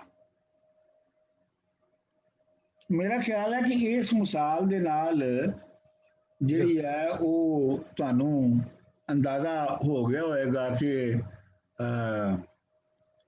ਅਥੈਂਟਿਕ ਔਰ ਬੈਡ ਫੇਥ ਦੀ ਲਿਵਿੰਗ, ਵਜੂਦ ਦੀ ਔਰ ਨਾ ਵਜੂਦ ਦੀ ਦੇ ਵਿੱਚ ਫਰਕ ਕਿੱਥੋਂ ਆ ਜਾਂਦਾ ਹੈ। ਸੋ ਮਤਲਬ ਮੈਂ ਵਾਂ ਤੇ ਮੈਂ ਫਰਜ਼ ਕਰੋ ਮੇਰੀ ਇੱਕ ਹਸਤੀ ਹੈ, ਔਰ ਇਹ ਮੈਂ ਆਪਣੇ ਦਿਮਾਗ 'ਚ ਸਮਝਣਾ ਹੈ ਕਿ ਮੈਂ ਤੇ ਬੜਾ ਮਾਰਕਸਿਸਟ ਆਦਮੀ ਹੈ ਤੇ ਬੜੇ ਮੈਂ ਆਪਣਾ ਦਿਆਲੂ ਆਦਮੀ ਹੈ ਜਾਂ ਮੈਂ ਬੜਾ ਨੇਕ ਆਦਮੀ ਹੈ ਜਾਂ ਜੋ ਵੀ ਹੈ, ਆਪਣੇ ਜ਼ਿਹਨ ਦੇ ਵਿੱਚ ਮੈਂ ਇੱਕ ਨਕਸ਼ਾ ਆਪਣਾ ਬਣਾਇਆ ਹੈ। ਲੇਕਿਨ ਜਿਹੜੇ ਮੇਰੇ ਸਵੇਰ ਤੋਂ ਲੈ ਕੇ ਸ਼ਾਮ ਤੱਕ ਮੇਰੇ ਜਿਹੜੇ ਐਕਟਸ ਨੇ, ਜਿਹੜੀ ਮੇਰੀ ਐਗਜ਼ਿਸਟੈਂਸ ਦੇ ਐਕਸਪ੍ਰੈਸ਼ਨਸ ਨੇ, ਉਹ ਉਸ ਸਮਝਣ ਦੀ ਬਿਲਕੁਲ ਨੈਗੇਸ਼ਨ ਕਰਦੇ ਨੇ। ਠੀਕ। Yeah. ਸੋ ਤੁਸੀਂ ਉਹ ਨਹੀਂ ਹੋ। ਯਾਨੀ ਐਗਜ਼ਿਸਟੈਂਸ਼ੀਅਲਿਜ਼ਮ ਦੇ ਮੁਤਾਬਕ ਤੁਸੀਂ ਉਹ ਨਹੀਂ ਹੋ ਜੋ ਤੁਸੀਂ ਆਪਣੇ ਆਪ ਨੂੰ ਸਮਝੀ ਬੈਠੇ ਹੋ। ਤੁਸੀਂ ਉਹ ਹੋ ਜੋ ਤੁਸੀਂ ਅਮਲਾਂ ਦੇ ਵਿੱਚ ਹਰ ਮੂਮੈਂਟ ਦੇ ਉੱਤੇ ਜੋ ਕੁਝ ਕਰ ਰਹੇ ਹੋ। That is what you are. That is your ਵਜੂਦ। ਮਤਲਬ ਇਹ ਹੈ ਕਿ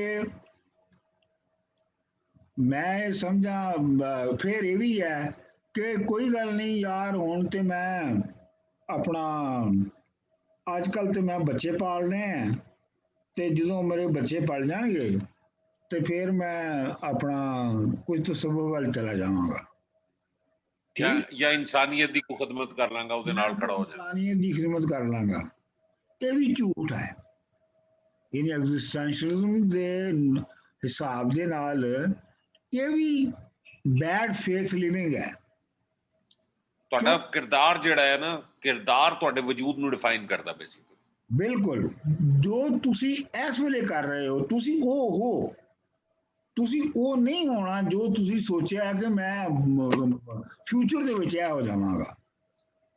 ਇਸੇ ਵਾਸਤੇ ਜਿਹੜਾ ਤੁਸੀਂ ਇਸ਼ਾਰਾਤਨ ਅਲਾਮਤੀ ਤੌਰ ਦੇ ਉੱਤੇ ਵੀ ਅਗਰ ਤੁਸੀਂ ਦੇਖੋ ਕਿ ਅਗਰ ਅਸੀਂ ਚਿਸ਼ਤੀਆਂ ਦੀ ਮਿਸਾਲ ਲੈ ਲਈਏ, ਚਿਸ਼ਤੀਆ ਫਿਰਕੇ ਦੇ ਬਜ਼ੁਰਗਾਂ ਦੀ ਮਿਸਾਲ ਲੈ ਲਈਏ, ਕਿ ਜਦੋਂ ਉਹ ਕਹਿੰਦੇ ਨੇ ਕਿ ਬਈ ਅੱਜ ਦਾ ਜੋ ਆਇਆ ਉਹਨੂੰ ਅੱਜ ਹੀ ਖਾ ਲੈਣਾ ਤੇ ਕੱਲ ਦਾ ਫਿਕਰ ਨਹੀਂ ਕਰਨਾ, ਕੱਲ ਜੇ ਆਏਗਾ ਤੇ ਖਾ ਲਾਂਗੇ, ਨਹੀਂ ਆਏਗਾ ਤਾਂ ਨਹੀਂ ਖਾਵਾਂਗੇ। ਮੈਂ ਤੁਹਾਨੂੰ ਦੂਸਰੀ ਕਲਾਸ ਮਈਨੁੱਦੀਨ ਅਜਮੇਰ ਚਿਸ਼ਤੀ ਦੀ, ਮਈਨੁੱਦੀਨ ਆਪਣਾ ਮਈਨੁੱਦੀਨ ਕਹਿ ਰਿਹਾ, ਨਿਜ਼ਾਮੁੱਦੀਨ ਔਲੀਆ ਦੀ ਮਿਸਾਲ ਦਿੱਤੀ ਸੀਗੀ।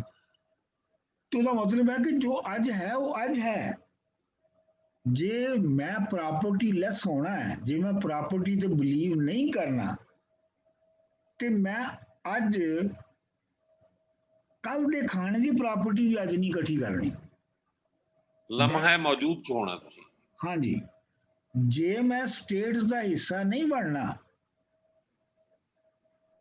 ਤੇ ਮੈਂ ਇੱਕ ਸੈਕਿੰਡ ਲਈ ਵੀ ਸਟੇਟ ਦੇ ਕਿਸੇ ਅਹਿਲਕਾਰ ਨੂੰ ਜਿਹੜਾ ਮੇਰੀ ਨਜ਼ਰ ਦੇ ਵਿੱਚ ਉਸ ਮਸ਼ੀਨ ਦਾ ਹਿੱਸਾ ਹੈ, ਮੈਂ ਉਹਦੇ ਨਾਲ ਆਪਣੇ ਆਪ ਨੂੰ ਨਹੀਂ ਜੋੜਨਾ। ਇਹ ਹੈ ਐਗਜ਼ਿਸਟੈਂਸ਼ੀਅਲਿਜ਼ਮ ਦੇ ਵਿੱਚ ਇਹਨੂੰ ਕਿਹਾ ਜਾਂਦਾ ਹੈ ਅਥੈਂਟਿਕ ਲਿਵਿੰਗ। ਠੀਕ ਹੈ ਜੀ, ਇੰਨੀ ਗੱਲ ਤੇ ਸਮਝ ਆ ਗਈ। ਠੀਕ ਹੈ ਜੀ। ਹਾਂਜੀ। ਇਹਦੇ ਵਿੱਚ ਇਹਦਾ ਪਹਿਲਾ ਫਿਲਾਸਫਰ ਸਮਝਿਆ ਜਾਂਦਾ ਹੈ ਉਹ ਕਿਰਕੇਗੋਰ ਸੀ। ਤੇ ਕਿਰਕੇਗੋਰ ਜਿਹੜਾ ਸੀ ਉਹ ਬੁਨਿਆਦੀ ਤੌਰ ਦੇ ਉੱਤੇ ਉਹ ਬੇਸਿਕਲੀ ਮਜ਼ਹਬੀ ਆਦਮੀ ਸੀ, ਔਰ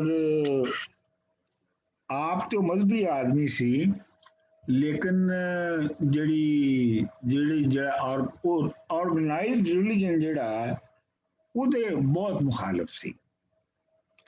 ਉਹਦਾ ਇਹ ਕਹਿਣਾ ਸੀ ਕਿ ਜਿਹੜਾ ਮਜ਼ਹਬ ਹੈ, ਯਾਨੀ ਜੇ ਜੋ ਵੀ ਮਜ਼ਹਬ ਜੋ ਵੀ ਅਕੀਦਾ ਹੈ, ਉਹ ਮੈਂ ਆਪਣੀ ਹਸਤੀ ਦੇ ਵਿੱਚ ਉਹਨੂੰ ਲਿਵ ਕਰਨਾ ਹੈ, ਐਜ਼ ਐਨ ਇੰਡੀਵਿਜੂਅਲ ਲਿਵ ਕਰਨਾ ਹੈ।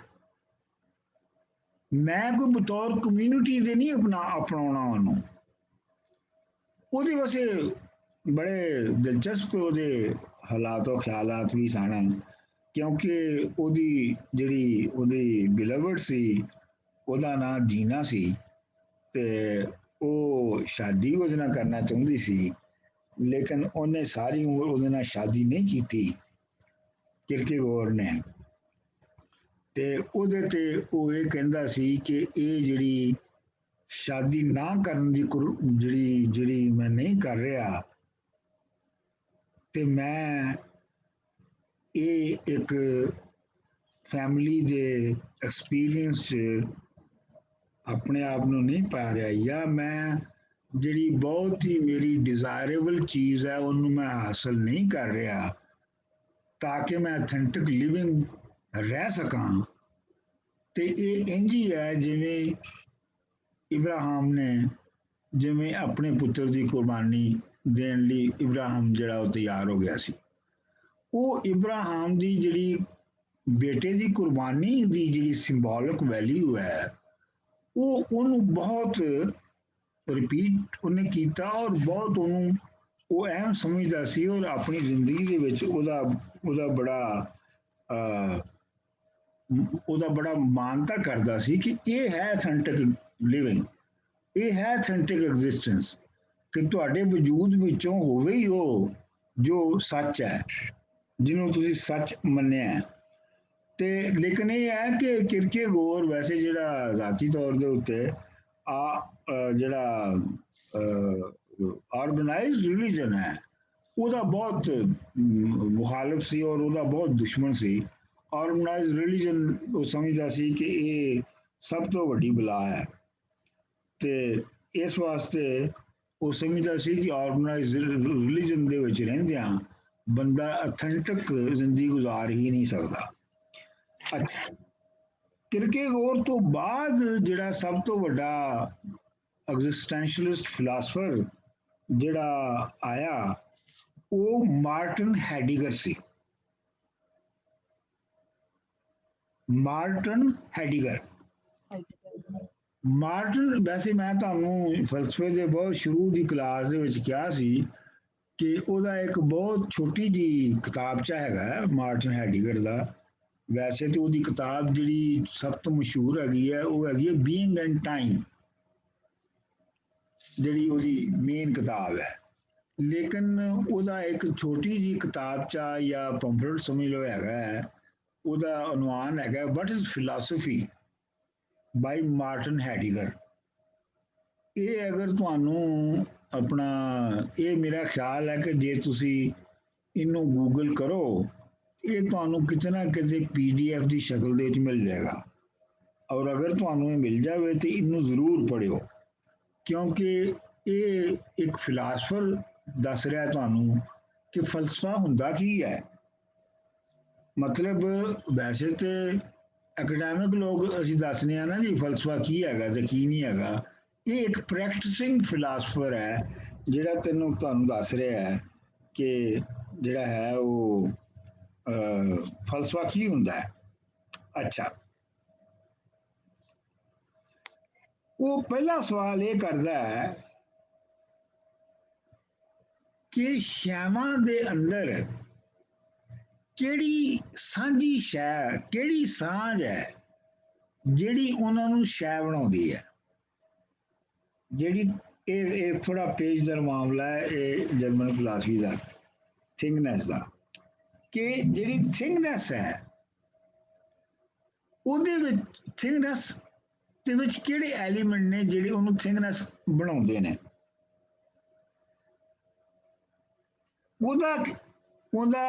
ਉਹਨੂੰ ਸਮਝਣ ਲਈ ਉਹ ਇੱਕ ਕਨਸੈਪਟ ਇੰਟਰੋਡਿਊਸ ਕਰਦਾ ਹੈ ਜਿਹਨੂੰ ਉਹ ਕਹਿੰਦਾ ਹੈ ਡਾਸਨ, DASEIN, ਡਾਸੀਅਨ। ਉਹ ਕਹਿੰਦਾ ਹੈ ਕਿ ਬੰਦਾ ਜਿਹੜਾ ਹੈ, ਬੰਦਾ ਇੱਕ ਤਰੀਕੇ ਦੇ ਨਾਲ ਹਰ ਬੰਦਾ ਇੱਕ ਜੋੜਾ ਹੈ, ਇੱਕ ਥਿੰਗਨੈਸ ਹੈ ਉਹਦੇ ਵਿੱਚ ਔਰ ਇੱਕ ਉਹਦੇ ਵਿੱਚ ਵਜੂਦ ਹੈ। ਬੰਦਾ ਆਪਣੇ ਆਪ ਨੂੰ ਥਿੰਗ ਵੀ ਸਮਝ ਸਕਦਾ ਹੈ ਤੇ ਆਪਣੇ ਆਪ ਨੂੰ ਵਜੂਦ ਵੀ ਸਮਝ ਸਕਦਾ ਹੈ। ਇਹ ਡਾਸਨ ਦਾ ਉਹਦਾ ਤਸੱਵਰ ਹੈ। ਇਸ ਲਈ ਉਹ ਕਹਿੰਦਾ ਹੈ ਕਿ ਯੂਨਾਨੀਆਂ ਤੋਂ ਲੈ ਕੇ ਤੇ ਹੁਣ ਤੱਕ ਫਲਸਫੇ ਤੇ ਸਾਇੰਸ ਵਿੱਚ ਚੀਜ਼ਾਂ ਜਿਹੜੀਆਂ ਨੇ ਉਹਨਾਂ ਨੂੰ ਉਹਨਾਂ ਦੀ ਥਿੰਗਨੈਸ ਤੱਕ ਮੰਨਿਆ ਗਿਆ ਹੈ, ਉਹਨਾਂ ਦੀ ਐਮੀਨੈਂਸ, ਹਾਜ਼ਰ ਹੋਣ ਤੋਂ ਮੰਨਿਆ ਗਿਆ ਹੈ। ਪਰ ਉਹ ਇਹ ਮੰਨਦਾ ਹੈ ਕਿ ਜਿਹੜਾ ਅਰਸਤੂ ਹੈ ਉਹਨੇ ਬੀਇੰਗ ਜਾਂ ਵਜੂਦ ਦਾ ਜਿਹੜਾ ਕਨਸੈਪਟ ਹੈ ਆਪਣੀਆਂ ਲਿਖਤਾਂ ਦੇ ਵਿੱਚ ਉਹ ਕਈ 100 ਵਾਰੀ ਵਰਤਿਆ ਹੈ ਬੀਇੰਗ ਦੇ ਲਫ਼ਜ਼ ਨੂੰ, ਵਜੂਦ ਦੇ ਲਫ਼ਜ਼ ਨੂੰ। ਤੇ ਉਹ ਹੈਡੀਗਰ ਇਹ ਕਹਿੰਦਾ ਕਿ ਇਹ ਫੈਸਲਾ ਨਹੀਂ ਕੀਤਾ ਜਾ ਸਕਦਾ ਕਿ ਇਹਨਾਂ ਦੇ ਵਿੱਚੋਂ ਅਰਸਤੂ ਦਾ ਬੀਇੰਗ ਦਾ ਕਿਹੜਾ ਉਹਦਾ ਅਸਲ ਮਤਲਬ ਕੀ ਹੈਗਾ ਸੀਗਾ, ਕਿਉਂਕਿ ਉਹਨੇ ਕਈਆਂ ਤਰੀਕਿਆਂ ਦੇ ਨਾਲ ਉਹਨੂੰ ਬਿਆਨ ਕੀਤਾ ਹੈ।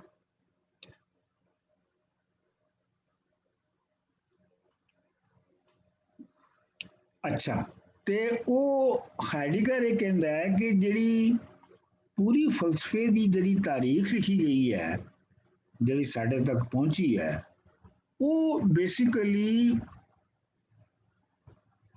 ਫਿਲਾਸਫਰਾਂ ਦੇ ਦੇਖਣ ਨੂੰ ਇੱਕ ਥਿੰਗ ਸਮਝ ਕਰਕੇ ਉਹਨੂੰ ਬਿਆਨ ਕੀਤਾ ਗਿਆ ਹੈ। ਇਹਨੂੰ ਇਸ ਗੱਲ ਨੂੰ ਸਮਝੋ ਕਿ ਜੋ ਅਰਸਤੂ ਨੇ ਜਾਂ ਪਲੇਟੋ ਨੇ ਜਾਂ ਰੇਨੇ ਡਿਕਾਰਟ ਨੇ ਜਾਂ ਜੋ ਵੀ ਉਹਨਾਂ ਨੇ ਕਿਹਾ ਉਹ ਇੱਕ ਥਿੰਗ ਹੋ ਗਈ, ਇੱਕ ਚੀਜ਼ ਹੋ ਗਈ। ਇੱਕ ਚੀਜ਼ ਦਾ ਇਜ਼ਹਾਰ, ਚੀਜ਼ ਦਾ ਇਜ਼ਹਾਰ ਪਲੇਟੋ ਦੇ ਵਿੱਚ ਹੋਇਆ, ਉਸੇ ਚੀਜ਼ ਨੂੰ ਅੱਗੇ ਕਿਸੇ ਹੋਰ ਤਰੀਕੇ ਦੇ ਨਾਲ ਉਹਦਾ ਐਕਸਪ੍ਰੈਸ਼ਨ ਜਿਹੜਾ ਹੈ ਉਹ ਅਰਿਸਟੋਟਲ ਦੇ ਵਿੱਚ ਹੋਇਆ, ਫਿਰ ਰੇਨੇ ਡਿਕਾਰਟ। ਮਤਲਬ ਪੂਰੇ ਜਿਹੜੀ ਫਲਸਫੇ ਦੀ ਤਾਰੀਖ ਹੈ ਉਹ ਇਸ ਥਿੰਗਨੈਸ ਦੀ ਨਰੇਸ਼ਨ ਹੈ।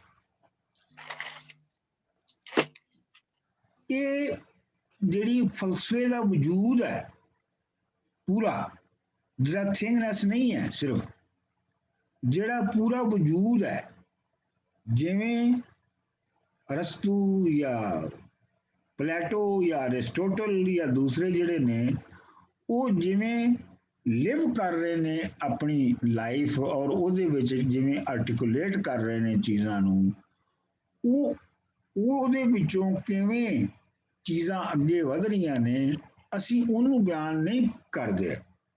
ਅਸੀਂ ਉਹਨਾਂ ਦੇ ਖਿਆਲਾਂ ਨੂੰ ਆਪਣਾ ਚੀਜ਼ਾਂ ਸਮਝ ਕੇ, ਜਿਵੇਂ ਫੁੱਲ ਹੈ, ਜਿਵੇਂ ਬੂਟੇ ਨੇ, ਜਿਵੇਂ ਇਹ ਹੁੰਦੇ ਨੇ, ਇੱਕ ਨੂੰ ਸਮਝ ਲਓ ਤੁਸੀਂ ਅਰਸਤੂ ਦੀ ਹੈ ਤੇ ਉਹਨੂੰ ਅਸੀਂ ਕਹਿ ਦਿੱਤਾ ਜੀ ਇਹ ਹੈ, ਤੇ ਪਲੇਟੋ ਦੀ ਇਹ ਹੈਗੀ ਹੈ, ਉਹ ਅਸੀਂ ਸਮਝ ਕੇ ਕਰਨੇ ਆ ਤੇ ਉਹ ਨਹੀਂ ਕਰਦੇ।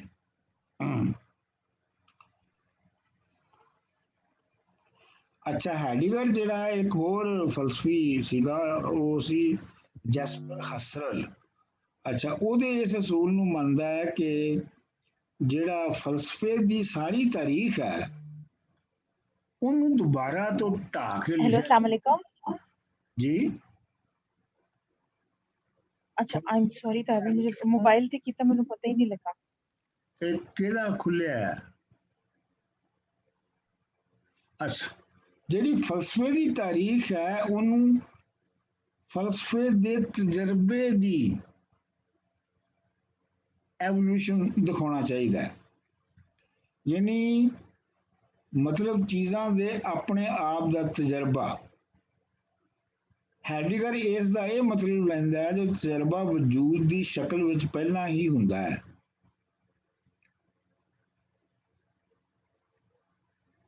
ਮਤਲਬ ਇਹ ਹੈ ਕਿ ਜਿਹੜਾ ਐਕਸਪੀਰੀਅੰਸ ਹੈ ਉਹ ਵਜੂਦ ਦੇ ਵਿੱਚ ਆਲਰੇਡੀ ਮੌਜੂਦ ਹੁੰਦਾ ਹੈ, ਔਰ ਉਹ ਜਿਹੜਾ ਤਜਰਬਾ ਮੌਜੂਦ ਹੁੰਦਾ ਹੈ ਉਹਨੂੰ ਬਿਆਨ ਕਰਨਾ ਜਿਹੜਾ ਹੈ ਉਹ ਹੈ। ਅੱਛਾ, ਫਿਰ ਜਿਹੜਾ ਇਹ ਤਾਂ ਖੈਰ ਥੋੜਾ ਜ਼ਰਾ ਕੰਪਲਿਕੇਟਡ ਕਨਸੈਪਟ ਹੈ ਉਹਦਾ, ਲੇਕਿਨ ਜਿਹੜਾ ਉਹਦਾ ਅਗਲਾ ਕਨਸੈਪਟ ਹੈ ਉਹ ਜ਼ਰਾ ਸਿੱਧਾ ਹੈ ਕਿ ਉਹ ਕਹਿੰਦਾ ਹੈ ਕਿ ਜਿਹੜੀ ਦਾਸੀਨ ਹੈ ਬੰਦੇ ਦੀ, ਜਿਹੜੀ ਹਸਤੀ ਹੈ, ਉਹ ਉਹਦੇ ਚਾਰੋਂ ਤਰਫ ਚਾਇਸਿਸ ਨੇ, ਉਹ ਚਾਇਸਿਸ ਤੋਂ ਬਚ ਨਹੀਂ ਸਕਦੀ। ਚਾਇਸਿਸ ਨੇ ਉਹਨੂੰ ਘੇਰਿਆ ਹੋਇਆ ਹੈ, ਉਹਨਾਂ ਵਿੱਚੋਂ ਉਹਨੂੰ ਕੋਈ ਨਾ ਕੋਈ ਉਹ ਚੂਜ਼ ਕੀਤੇ ਤੋਂ ਬਗੈਰ ਨਹੀਂ ਰਹਿ ਸਕਦਾ। ਮਤਲਬ ਇਹ ਹੈ ਕਿ ਦੁਨੀਆ ਦੇ ਵਿੱਚ ਬੰਦੇ ਨੂੰ ਸੁੱਟ ਦਿੱਤਾ ਗਿਆ ਹੈ ਔਰ ਉੱਥੇ ਉਹਦੀ ਆਪਣੀ ਜਿਹੜੀ ਹੋਣ ਦੀ ਜ਼ਿੰਮੇਵਾਰੀ ਹੈ, ਆਪਣੀ ਬੀਇੰਗ ਦੀ ਜਿਹੜੀ ਜ਼ਿੰਮੇਵਾਰੀ ਹੈ ਉਹ ਉਹਨੇ ਲੈਣੀ ਹੈ, ਔਰ ਉਹ ਕਿਵੇਂ ਲੈਂਦਾ ਹੈ ਇਹ ਉਹਦਾ ਸਵਾਲ ਹੈ। ਲੇਕਿਨ ਹੈਡੀਗਰ ਦਾ ਇੱਕ ਹੋਰ ਵੀ ਛੋਟਾ ਜਿਹਾ ਉਹਦਾ ਹੈ ਆਪਣਾ ਐਡੀਸ਼ਨ ਫਲਸਫੇ ਦੇ ਵਿੱਚ, ਕਿ ਉਹ ਇਹ ਸਮਝਦਾ ਕਿ ਜਿਹੜੀ ਪੂਰੀ ਫਲਸਫੇ ਦੀ ਟ੍ਰੈਡੀਸ਼ਨਲ ਲੈਂਗੁਏਜ ਹੈ, ਇਹ ਸਾਰੀ ਲੈਂਗੁਏਜ ਹੀ ਬਣੀ ਹੀ ਇਸ ਗੱਲ ਦੇ ਉੱਤੇ ਹੈ ਕਿ ਫਲਸਫੇ ਦੇ ਤਜਰਬੇ ਨੂੰ ਬਤੌਰ ਸ਼ਾਇਦ ਦੇ ਪੇਸ਼ ਕੀਤਾ ਗਿਆ, ਇਸ ਲਈ ਇਹ ਪੂਰੀ ਜ਼ਬਾਨ ਜਿਹੜੀ ਹੈ ਇਹਨੂੰ ਢਾਹ ਕੇ ਮੁੜ ਕੇ ਤੋਂ ਲਿਖਿਆ ਜਾਣਾ ਚਾਹੀਦਾ ਹੈ। ਅੱਛਾ, ਇਹ ਤੇ ਉਹਦੀ ਹੈ ਸੀ। ਲੇਕਿਨ ਇਹ ਹੈ ਕਿ ਜਿਹੜਾ ਹੈਡੀਗਰ ਦੇ ਉੱਤੇ ਸਭ ਤੋਂ ਵੱਡਾ ਇਤਰਾਜ਼ ਹੈ ਉਹ ਇਹ ਹੈ ਕਿ ਉਹ ਕਹਿੰਦੇ ਨੇ ਜੀ ਉਹ ਨਾਜ਼ੀਆਂ ਦਾ ਹਾਮੀ ਸੀ ਔਰ ਨਾਜ਼ੀ ਪਾਰਟੀ ਦਾ ਮੈਂਬਰ ਵੀ ਸੀ। ਤੇ ਇਹ ਹੁਣ ਇਹ ਜਿਹੜਾ ਉਹਦੇ ਉੱਤੇ ਇਲਜ਼ਾਮ ਹੈ ਇਹਦਾ ਕਿਸੇ ਨੇ ਕੋਈ ਖਾਸ ਇਨਕਾਰ ਵੀ ਨਹੀਂ ਕੀਤਾ, ਤੇ ਲੱਗਦਾ ਇੰਝ ਹੈ ਕਿ ਇਹ ਸ਼ਾਇਦ ਗੱਲ ਦਰੁਸਤੀ ਹੈਗੀ ਸੀ ਕਿ ਉਹ ਫਿਲਾਸਫਰ ਹੋਣ ਦੇ ਨਾਲ ਨਾਲ ਨਾਜ਼ੀ ਵੀ ਸੀ, ਤੇ ਇਹ ਤੋਂ ਪਤਾ ਲੱਗਦਾ ਕਿ ਨਾਜ਼ੀਆਂ ਦੇ ਵਿੱਚ ਵੀ ਨਾਜ਼ੀ ਸਿੰਪੈਥਾਈਜ਼ਰ ਦੇ ਵਿੱਚ ਬੜੇ ਬੜੇ ਫਲਸਫੇ ਵੀ ਸਨ। ਅੱਛਾ, ਜਿਹੜੀ ਸਾਰਿਆਂ ਤੋਂ ਜ਼ਿਆਦਾ ਮਸ਼ਹੂਰ ਜਿਹੜੀ ਮਿਲੀ ਨਾ ਵਜੂਦੀਅਤ ਨੂੰ, ਜਿਹੜੀ ਮਸ਼ਹੂਰ ਹੋਈ, ਉਹ ਤੇ ਤੁਹਾਨੂੰ ਪਹਿਲੇ ਵੀ ਕਿਹਾ ਕਿ ਆਪਣਾ ਜਾਂ ਪਾਲ ਸਾਧ ਦੀ ਵਜ੍ਹਾ ਤੋਂ ਹੋਈ। ਤੇ ਸਾਰ ਦਾ ਮੁੱਢਲਾ ਖਿਆਲ ਇਹ ਹੈ ਕਿ the man is condemned to be free, ਬੰਦੇ ਦੇ ਉੱਤੇ ਆਜ਼ਾਦੀ ਦੀ ਲਾਹਨਤ ਹੈ। ਆਜ਼ਾਦੀ ਜਿਹੜੀ ਹੈ ਉਹ ਲਾਹਨਤ ਵਾਂਗ ਬੰਦੇ ਨੂੰ ਚੰਬੜੀ ਹੋਈ ਹੈ। ਉਸ ਆਜ਼ਾਦੀ ਤੋਂ ਉਹ ਨਿਜਾਤ ਪਾ ਹੀ ਨਹੀਂ ਸਕਦਾ। ਉਹਦੇ ਚੂੰਕਿ ਉਹ ਫ੍ਰੀ ਹੈ, ਇਸ ਵਾਸਤੇ ਉਹਨੂੰ ਕੁਛ ਨਾ ਕੁਛ ਚੂਜ਼ ਕਰਨਾ ਪਏਗਾ। ਮਤਲਬ ਉਹਦਾ ਕਹਿਣ ਦਾ ਇਹ ਹੈ ਕਿ ਜੇ ਬੰਦੇ ਨੂੰ ਕਿਸੇ ਨੇ, ਦੇਖੋ ਨਾ, ਅਗਰ ਬੰਦੇ ਨੂੰ ਕਿਸੇ ਨੇ ਪੈਦਾ ਹੀ ਨਹੀਂ ਕੀਤਾ, ਅਗਰ ਪੈਦਾ ਨਹੀਂ ਕੀਤਾ ਤੇ ਇਹਦਾ ਮਤਲਬ ਹੈ ਕਿ ਉਹਦੇ ਲਈ ਕੋਈ ਉਹਨੂੰ ਪੈਦਾ ਕਰ ਗਿਆ, ਉਹਦੇ ਨਾਲ ਕੋਈ ਮਨਸੂਬਾ ਵੀ ਨਹੀਂ ਨਾਲ ਉਹਦੇ ਭੇਜਿਆ ਕਿ ਤੂੰ ਇੰਜ ਰਹਿਣਾ ਤੇ ਇੰਜ ਨਹੀਂ ਰਹਿਣਾ। ਵੈਸੇ ਤੇ ਤੁਸੀਂ ਅਗਰ ਆਰਗੇਨਾਈਜ਼ ਮਜ਼ਹਬ ਦੇ ਮੰਨਣ ਵਾਲੇ ਹੋ ਤੇ ਤੁਸੀਂ ਕਹੋਗੇ ਨਹੀਂ ਜੀ ਇਹ ਭੇਜਿਆ ਹੈ, ਲੇਕਿਨ ਫਿਰ ਹਰ ਮਜ਼ਹਬ ਦਾ ਬੰਦਾ ਕਹੇਗਾ ਜੀ ਉਹ ਤੇ ਇਹ ਭੇਜਿਆ ਤੇ ਇਹ ਨਹੀਂ ਭੇਜਿਆ। ਸਾਰਥ ਕਹਿੰਦਾ ਕਿ ਜਿਹੜਾ ਬੰਦਾ ਵਜੂਦ ਵਿੱਚ ਆਉਂਦਾ ਹੈ ਉਹਦੇ ਲਈ ਕੋਈ ਮਨਸੂਬਾ ਕਿਸੇ ਨੇ ਬਣਾ ਕੇ ਪਹਿਲੇ ਤੋਂ ਨਹੀਂ ਦਿੱਤਾ ਹੋਇਆ। ਬੰਦੇ ਦਾ ਕੋਈ ਵੀ ਸੱਤ, ਯਾਨੀ ਕੋਈ ਵੀ ਰੂਲਸ ਆਫ ਪ੍ਰਿੰਸੀਪਲ ਜਾਂ ਜੋ ਵੀ ਪ੍ਰਿੰਸੀਪਲ ਨੇ, ਉਹ ਉਹਦੇ ਜੰਮਣ ਤੋਂ ਪਹਿਲੇ ਨਹੀਂ ਹੈਗੇ। ਇਸ ਲਈ ਵਜੂਦ ਸੱਤ ਨਾਲੋਂ ਜਾਂ ਉਹ ਜਿਹੜਾ ਜੋ ਵੀ ਨਕਸ਼ਾ ਜਾਂ ਜੋ ਹੈ ਉਹ ਤੋਂ ਬਹੁਤ ਪਹਿਲੇ ਵਜੂਦ ਆਪ ਹੁੰਦਾ ਹੈ, ਉਸ ਤੋਂ ਉਹ ਤੱਤ ਨਹੀਂ ਮੌਜੂਦ ਹੁੰਦਾ। ਇਸ ਲਈ ਬੰਦਾ ਆਪਣੇ ਕਿਸੇ ਵੀ ਕਾਰਨ ਨੂੰ, ਕਿਸੇ ਵੀ ਅਮਲ ਨੂੰ ਇਹ ਨਹੀਂ ਕਹਿ ਸਕਦਾ ਕਿ ਜੀ ਇਹ ਤੇ ਇਨਸਾਨੀ ਨੇਚਰ ਦੇ ਵਿੱਚ ਸੀ। ਜਿਵੇਂ ਅਸੀਂ ਕਹਿੰਦੇ ਆ ਨਾ ਕਿ ਜੀ ਉਹ ਜਿਹੜੀ ਖੁਦਗਰਜ਼ੀ ਹੈ ਉਹ ਇਨਸਾਨ ਦੀ ਨੇਚਰ ਵਿੱਚ ਹੈ। ਇਸ ਲਈ ਜਿਹੜਾ ਮਤਲਬ ਇਹ ਹੁੰਦਾ ਕਿ ਜੇ ਇਨਸਾਨ ਦੀ ਨੇਚਰ ਵਿੱਚ ਹੈ ਤੇ ਉਹ ਫਿਰ ਮਾਫ ਵੀ ਕੀਤਾ ਜਾ ਸਕਦਾ ਉਹਨੂੰ। ਲੇਕਿਨ ਸਾਰਤਰ ਇਹ ਕਹਿੰਦਾ ਹੈ ਕਿ ਬੰਦੇ ਦੀ ਨੇਚਰ ਵਿੱਚ ਕੁਝ ਵੀ ਨਹੀਂ ਹੈਗਾ, ਉਹਦੇ ਪਿੱਛੇ ਕੋਈ ਨੇਚਰ ਦਾ ਐਸੈਂਸ ਨਹੀਂ ਹੈਗਾ ਜਿਹੜਾ ਕਿ ਉਹਦੇ ਅਮਲਾਂ ਦੇ ਵਿੱਚ ਜ਼ਾਹਰ ਹੋ ਰਿਹਾ ਹੈ। ਉਹ ਕਹਿੰਦਾ ਹੈ ਕਿ ਜਿਹੜੀ ਅਥੈਂਟਿਕ ਲਿਵਿੰਗ ਹੈ, ਜਿਹਦਾ ਮੈਂ ਤਰਜਮਾ ਸਿਦਕ ਕੀਤਾ ਹੈ, ਤੇ ਇੰਡੀਵਿਜੂਅਲ ਐਗਜ਼ਿਸਟੈਂਸ ਜਿਹਦਾ ਮੈਂ ਤਰਜਮਾ ਯਕਤਾਈ ਕੀਤਾ ਹੈ, ਉਹ ਕਹਿੰਦਾ ਕਿ ਇਹ ਕਮਾਉਣੀ ਪੈਂਦੀ ਹੈ ਬੰਦੇ ਨੂੰ। ਇਹ ਕੋਈ ਸਿੱਖਣ ਵਾਲੀ ਗੱਲ ਨਹੀਂ ਹੈ, ਇਹ ਕੋਈ ਸਕੂਲਾਂ 'ਚ ਪੜ੍ਹਾਈ ਜਾਣ ਵਾਲੀ ਗੱਲ ਨਹੀਂ ਹੈ। ਇਹ ਆਪਣੇ ਆਪ ਆਪਣੇ ਅੰਦਰੋਂ ਜਿਹੜੀ ਹੈ ਇਹ ਲਿਵ ਕਰਨ ਵਾਲੀ ਗੱਲ ਹੈ। ਇਸੇ ਲਈ ਉਹ ਕਹਿੰਦਾ ਹੈ ਕਿ ਸਾਨੂੰ ਇਸ ਜਿਹੜੀ ਕੈਫੀਅਤ ਹੈ, ਜਿਹੜੀ ਸਾਡੀ ਅਥੈਂਟਿਸਿਟੀ ਦੀ ਕੈਫੀਅਤ ਹੈ ਔਰ ਜਿਹੜੀ ਸਾਡੀ ਫਰੀडम ਦੀ ਕੈਫੀਅਤ ਹੈ, ਇਹ ਜਿਹੜੀ ਹੈ ਇਹਨੂੰ ਮਹਿਸੂਸ ਕਰਨ ਲਈ ਸਾਨੂੰ ਆਪਣੇ ਅੰਦਰ ਮਰਨ ਦਾ ਸ਼ਊਰ ਪੈਦਾ ਕਰਨਾ ਚਾਹੀਦਾ ਹੈ। ਮਰਨ ਦਾ ਸ਼ਊਰ ਜ਼ਰੂਰੀ ਹੈ। ਮਰਨ the consciousness of death, ਕਿਉਂਕਿ ਜਿਹੜੀ ਡੈਥ ਹੈ, ਡੈਥ ਤੋਂ ਬਾਅਦ ਜੋ ਵੀ ਵਜੂਦ ਹੈ ਉਸਨੇ ਬਾਕੀ ਚੀਜ਼ਾਂ ਦੇ ਨਾਲ ਹੀ ਜਾ ਕੇ ਮਿਲ ਜਾਣਾ ਹੈ ਤੇ ਉਹਦੀ ਕੋਈ ਆਜ਼ਾਦੀ ਬਾਕੀ ਨਹੀਂ ਰਹਿ ਜਾਣੀ। ਉਹਦੀ ਆਜ਼ਾਦੀ ਉਸ ਵੇਲੇ ਤੱਕ ਹੀ ਹੈ ਜਿਸ ਵੇਲੇ ਤੱਕ ਉਹ ਵਜੂਦ ਕਾਇਮ ਹੈ ਔਰ ਉਹ ਮਰ ਕੇ ਬਾਕੀਆਂ ਚੀਜ਼ਾਂ ਨਾਲ ਮਿਲਿਆ ਨਹੀਂ ਹੈ। ਤੇ ਮਤਲਬ ਇਹ ਹੋਇਆ ਕਿ ਜੇ ਇਹ ਹੈ ਤੇ ਫਿਰ ਇਹਦਾ ਮਤਲਬ ਇਹ ਹੋਇਆ ਕਿ ਜਦੋਂ ਜਿਉਂਦਿਆਂ ਹੀ ਜਿਹੜੀ ਡੈਥ ਦੀ ਕੌਨਸ਼ੀਅਸਨੈਸ ਹੈ ਉਹਨੂੰ ਸਮਝ ਕੇ ਤੇ ਸਮਝੀਏ ਤੇ ਤਾਂ ਤੁਹਾਨੂੰ ਇਹ ਅੰਦਾਜ਼ਾ ਹੋ ਸਕਦਾ ਹੈ ਕਿ ਤੁਹਾਡੀ ਆਜ਼ਾਦੀ ਕੀ ਹੈਗੀ ਹੈ। ਵਗਰਨਾ ਤੁਹਾਨੂੰ ਆਜ਼ਾਦੀ ਦਾ ਜਿਹੜਾ ਹੈ ਉਹ ਪਤਾ ਨਹੀਂ ਲੱਗ ਸਕਦਾ। ਇਹ ਵੈਸੇ ਬੜੀ ਬਹੁਤ ਹੀ ਦਿਲਚਸਪ ਗੱਲ ਹੈ ਕਿ ਜਿਹੜੇ ਸਾਡੇ ਪੰਜਾਬੀ ਸਾਰੇ ਵੱਡੇ ਸ਼ਾਇਰ ਨੇ, ਜਿਹਨਾਂ ਕਲਾਸੀਕਲ ਸ਼ਾਇਰ ਨੇ, ਉਹਨਾਂ ਦੇ ਵਿੱਚ ਵੀ ਜਿਹੜਾ ਮਰਨ ਤੋਂ ਪਹਿਲੇ ਮਰਨ ਦਾ ਤਸੱਵਰ ਹੈ ਇਹ ਬਹੁਤ ਰਿਕਰੈਂਟ ਹੈ ਕਿ ਮਤਲਬ ਜੇ ਤੁਸੀਂ ਮਰਨ ਤੋਂ ਪਹਿਲੇ ਮਰਨ ਨਹੀਂ ਸਕਦੇ ਤੇ ਫਿਰ ਤੁਹਾਨੂੰ ਜ਼ਿੰਦਗੀ ਦੀ ਜਿਹੜੀ ਅਹਿਮੀਅਤ ਹੈ, ਜ਼ਿੰਦਗੀ ਦੀ ਜਿਹੜੀ ਹੈਸੀਅਤ ਹੈ, ਉਹਦੀ ਵੀ ਸੁਰਤ ਨਹੀਂ ਹੋ ਸਕਦੀ। ਇਹ ਸਾਰੇ ਕਲਾਸੀਕਲ ਪੋਇਟਸ ਜਿਹੜੇ ਨੇ ਬਾਬਾ ਫਰੀਦ ਤੋਂ ਲੈ ਕੇ ਤੇ ਖਾਜਾ ਫਰੀਦ ਤੱਕ, ਇਹ ਸਾਰੇ ਸ਼ਾਇਰਾਂ ਦੇ ਵਿੱਚ ਜਿਹੜੀ ਹੈ ਉਹ ਚੀਜ਼ ਜਿਹੜੀ ਹੈ ਉਹ ਰਿਕਰ ਕਰਦੀ ਹੈ ਕਿ ਮਰਨ ਤੋਂ ਪਹਿਲਾਂ ਮਰੀਏ ਤਾਂ ਤੁਸੀਂ ਜਿਹੜੀ ਹੈ ਅਥੈਂਟਿਕ ਜ਼ਿੰਦਗੀ ਗੁਜ਼ਾਰ ਸਕਦੇ ਹੋ। ਸੋ ਲੱਗਦਾ ਇੰਨੀ ਮੇਰਾ ਖਿਆਲ ਹੈ ਗੱਲ ਕਾਫੀ ਹੈ। ਅਜੇ 7-8 ਮਿੰਟ ਹੈਗੇ ਨੇ ਕਲਾਸ ਦੇ ਤੇ ਇਸ ਤੋਂ ਬਾਅਦ ਕਲਾਸ ਨੇ ਮੁੱਕ ਜਾਣਾ ਤੇ ਕੋਈ ਆਖਰੀ ਗੱਲ ਜਿਹੜੀ ਹੈ ਤੁਸੀਂ ਕਰਨੀ ਹੋਏ ਤੇ ਗੱਪ ਮਾਰਨੀ ਹੋਏ ਤਾਂ ਮਾਰ ਲਓ। ਜੀ ਬੀਇੰਗ ਐਂਡ ਨਥਿੰਗਨੈਸ ਦੀ ਬੜੀ ਮਸ਼ਹੂਰ ਕਿਤਾਬ ਹੈ ਦੀ, ਉਹਦੇ ਤੇ ਵੀ ਜ਼ਰਾ ਰੋਸ਼ਨੀ ਪਾਓ। ਬੀਇੰਗ ਐਂਡ ਨਥਿੰਗਨੈਸ ਮੇਨ ਕਿਤਾਬ ਹੈ ਸਾਰਥ ਦੀ ਔਰ ਉਹ ਕੋਈ 700-800 ਸਫ਼ੇ ਦੀ ਕਿਤਾਬ ਹੈ ਔਰ ਬੜੀ ਕੰਪਲੈਕਸ ਕਿਤਾਬ ਹੈ। ਸਾਨੂੰ ਇੱਕ ਵਾਰੀ ਅਜ਼ੀਜ਼ੁਲ ਹਕ ਨੇ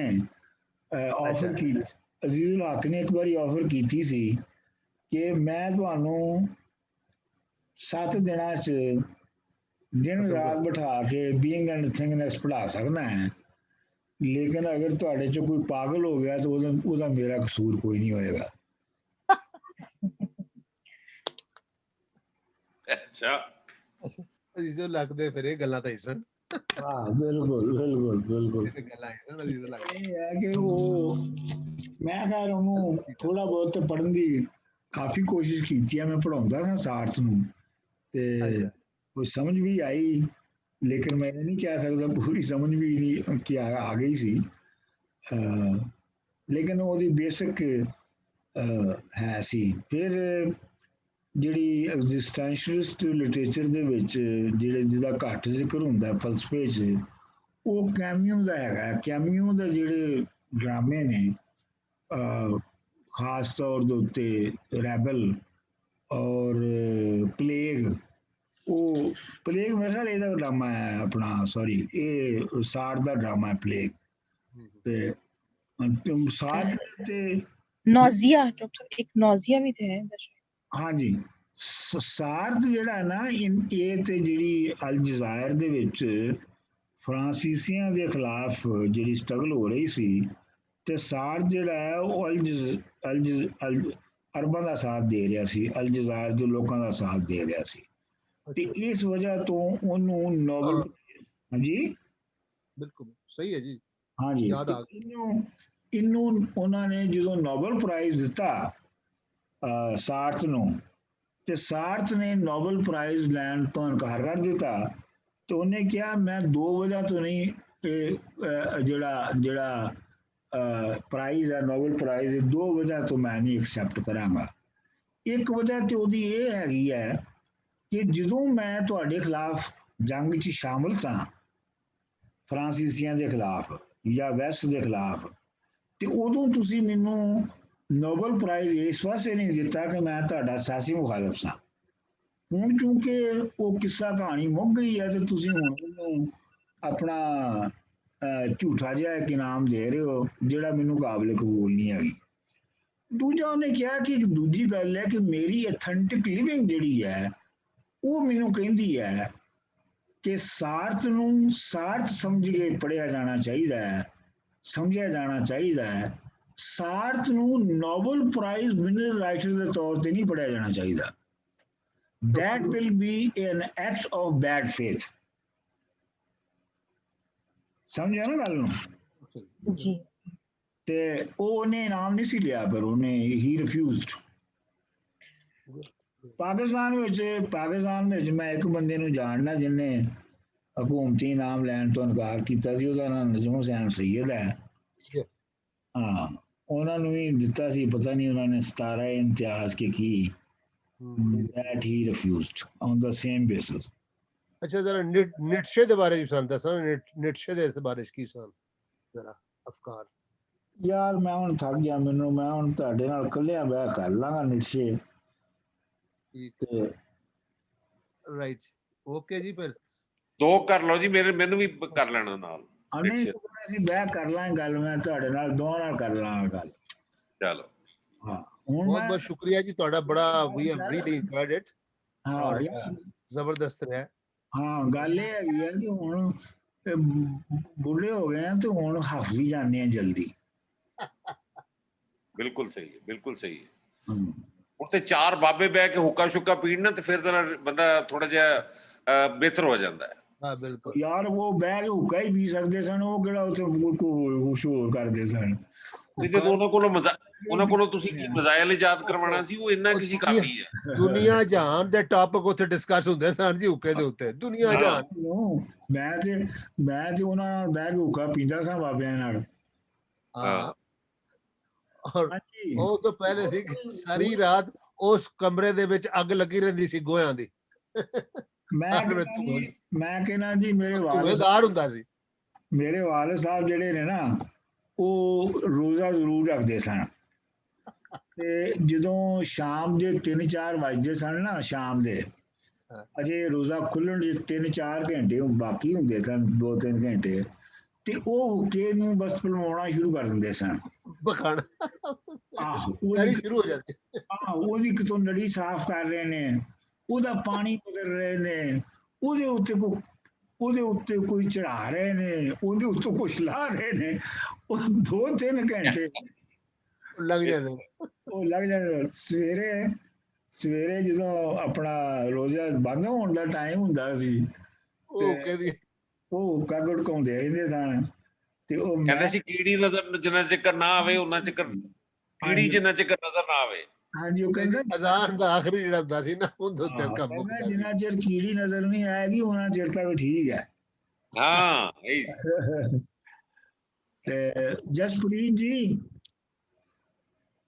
ਜਸਪ੍ਰੀਤ ਹਾਂਜੀ, ਮੈਂ ਸੁਣ ਰਹੀ ਹਾਂ, ਬਹੁਤ ਮਜ਼ੇਦਾਰ ਸੀਗਾ ਸਾਰਿਆਂ ਦਾ ਅਸਾਈਨਮੈਂਟ। ਮੈਂ ਬਸ ਇਹੀ ਸੋਚ ਰਹੀ ਸੀ, ਕਾਸ਼ ਇੰਡੀਆ ਦੇ ਬਾਰੇ ਵੀ ਕੋਈ ਕਰ ਸਕਦਾ ਸਾਡੇ ਗਰੁੱਪ ਚੋਂ, ਮੈਂ ਨਹੀਂ ਕਰ ਪਾਈ, ਔਰ ਤੁਸੀਂ ਇਹ ਸਮਝੋ, ਬੜਾ ਮਜ਼ਾ ਆਉਂਦਾ। ਤੁਸੀਂ ਇਹ ਸਮਝੋ, ਜੇ ਤੁਸੀਂ ਆਪਣੇ ਜ਼ਿਹਨ ਦੇ ਵਿੱਚੋਂ ਇੱਕ ਵਾਰੀ ਸਮਝੋ ਨਾ ਕਿ ਇੰਡੀਆ ਤੇ ਪਾਕਿਸਤਾਨ ਅਸਲ ਦੇ ਵਿੱਚ ਇੱਕ ਹੀ ਜ਼ਮੀਨ ਹੈਗੀ ਹੈ। ਜਦੋਂ ਅਸੀਂ ਜੋ ਗੱਲਾਂ ਅਸੀਂ ਕਰ ਰਹੇ ਹੁੰਦੇ ਆ ਨਾ ਪਾਕਿਸਤਾਨ ਦੇ ਬਾਰੇ 'ਚ, ਪਾਕਿਸਤਾਨੀ ਪੰਜਾਬ ਦੇ ਬਾਰੇ 'ਚ, ਤੇ ਅਸੀਂ ਅਸਲ ਦੇ ਵਿੱਚ ਪੂਰੇ ਪੰਜਾਬ 'ਚ ਉਹ ਕੁਝ ਹੋ ਰਿਹਾ ਹੁੰਦਾ ਹੈ। ਉਹ ਸਿਰਫ ਅਸੀਂ ਉਹ ਥਾਵਾਂ ਦੇ ਨਾਂ ਇਸ ਵਾਸਤੇ ਲੈ ਲੈਂਦੇ ਆ ਕਿ ਅਸੀਂ ਫੈਮਿਲੀਅਰ ਜ਼ਿਆਦਾ ਉਹਦੇ ਨਾਲ ਹੈ।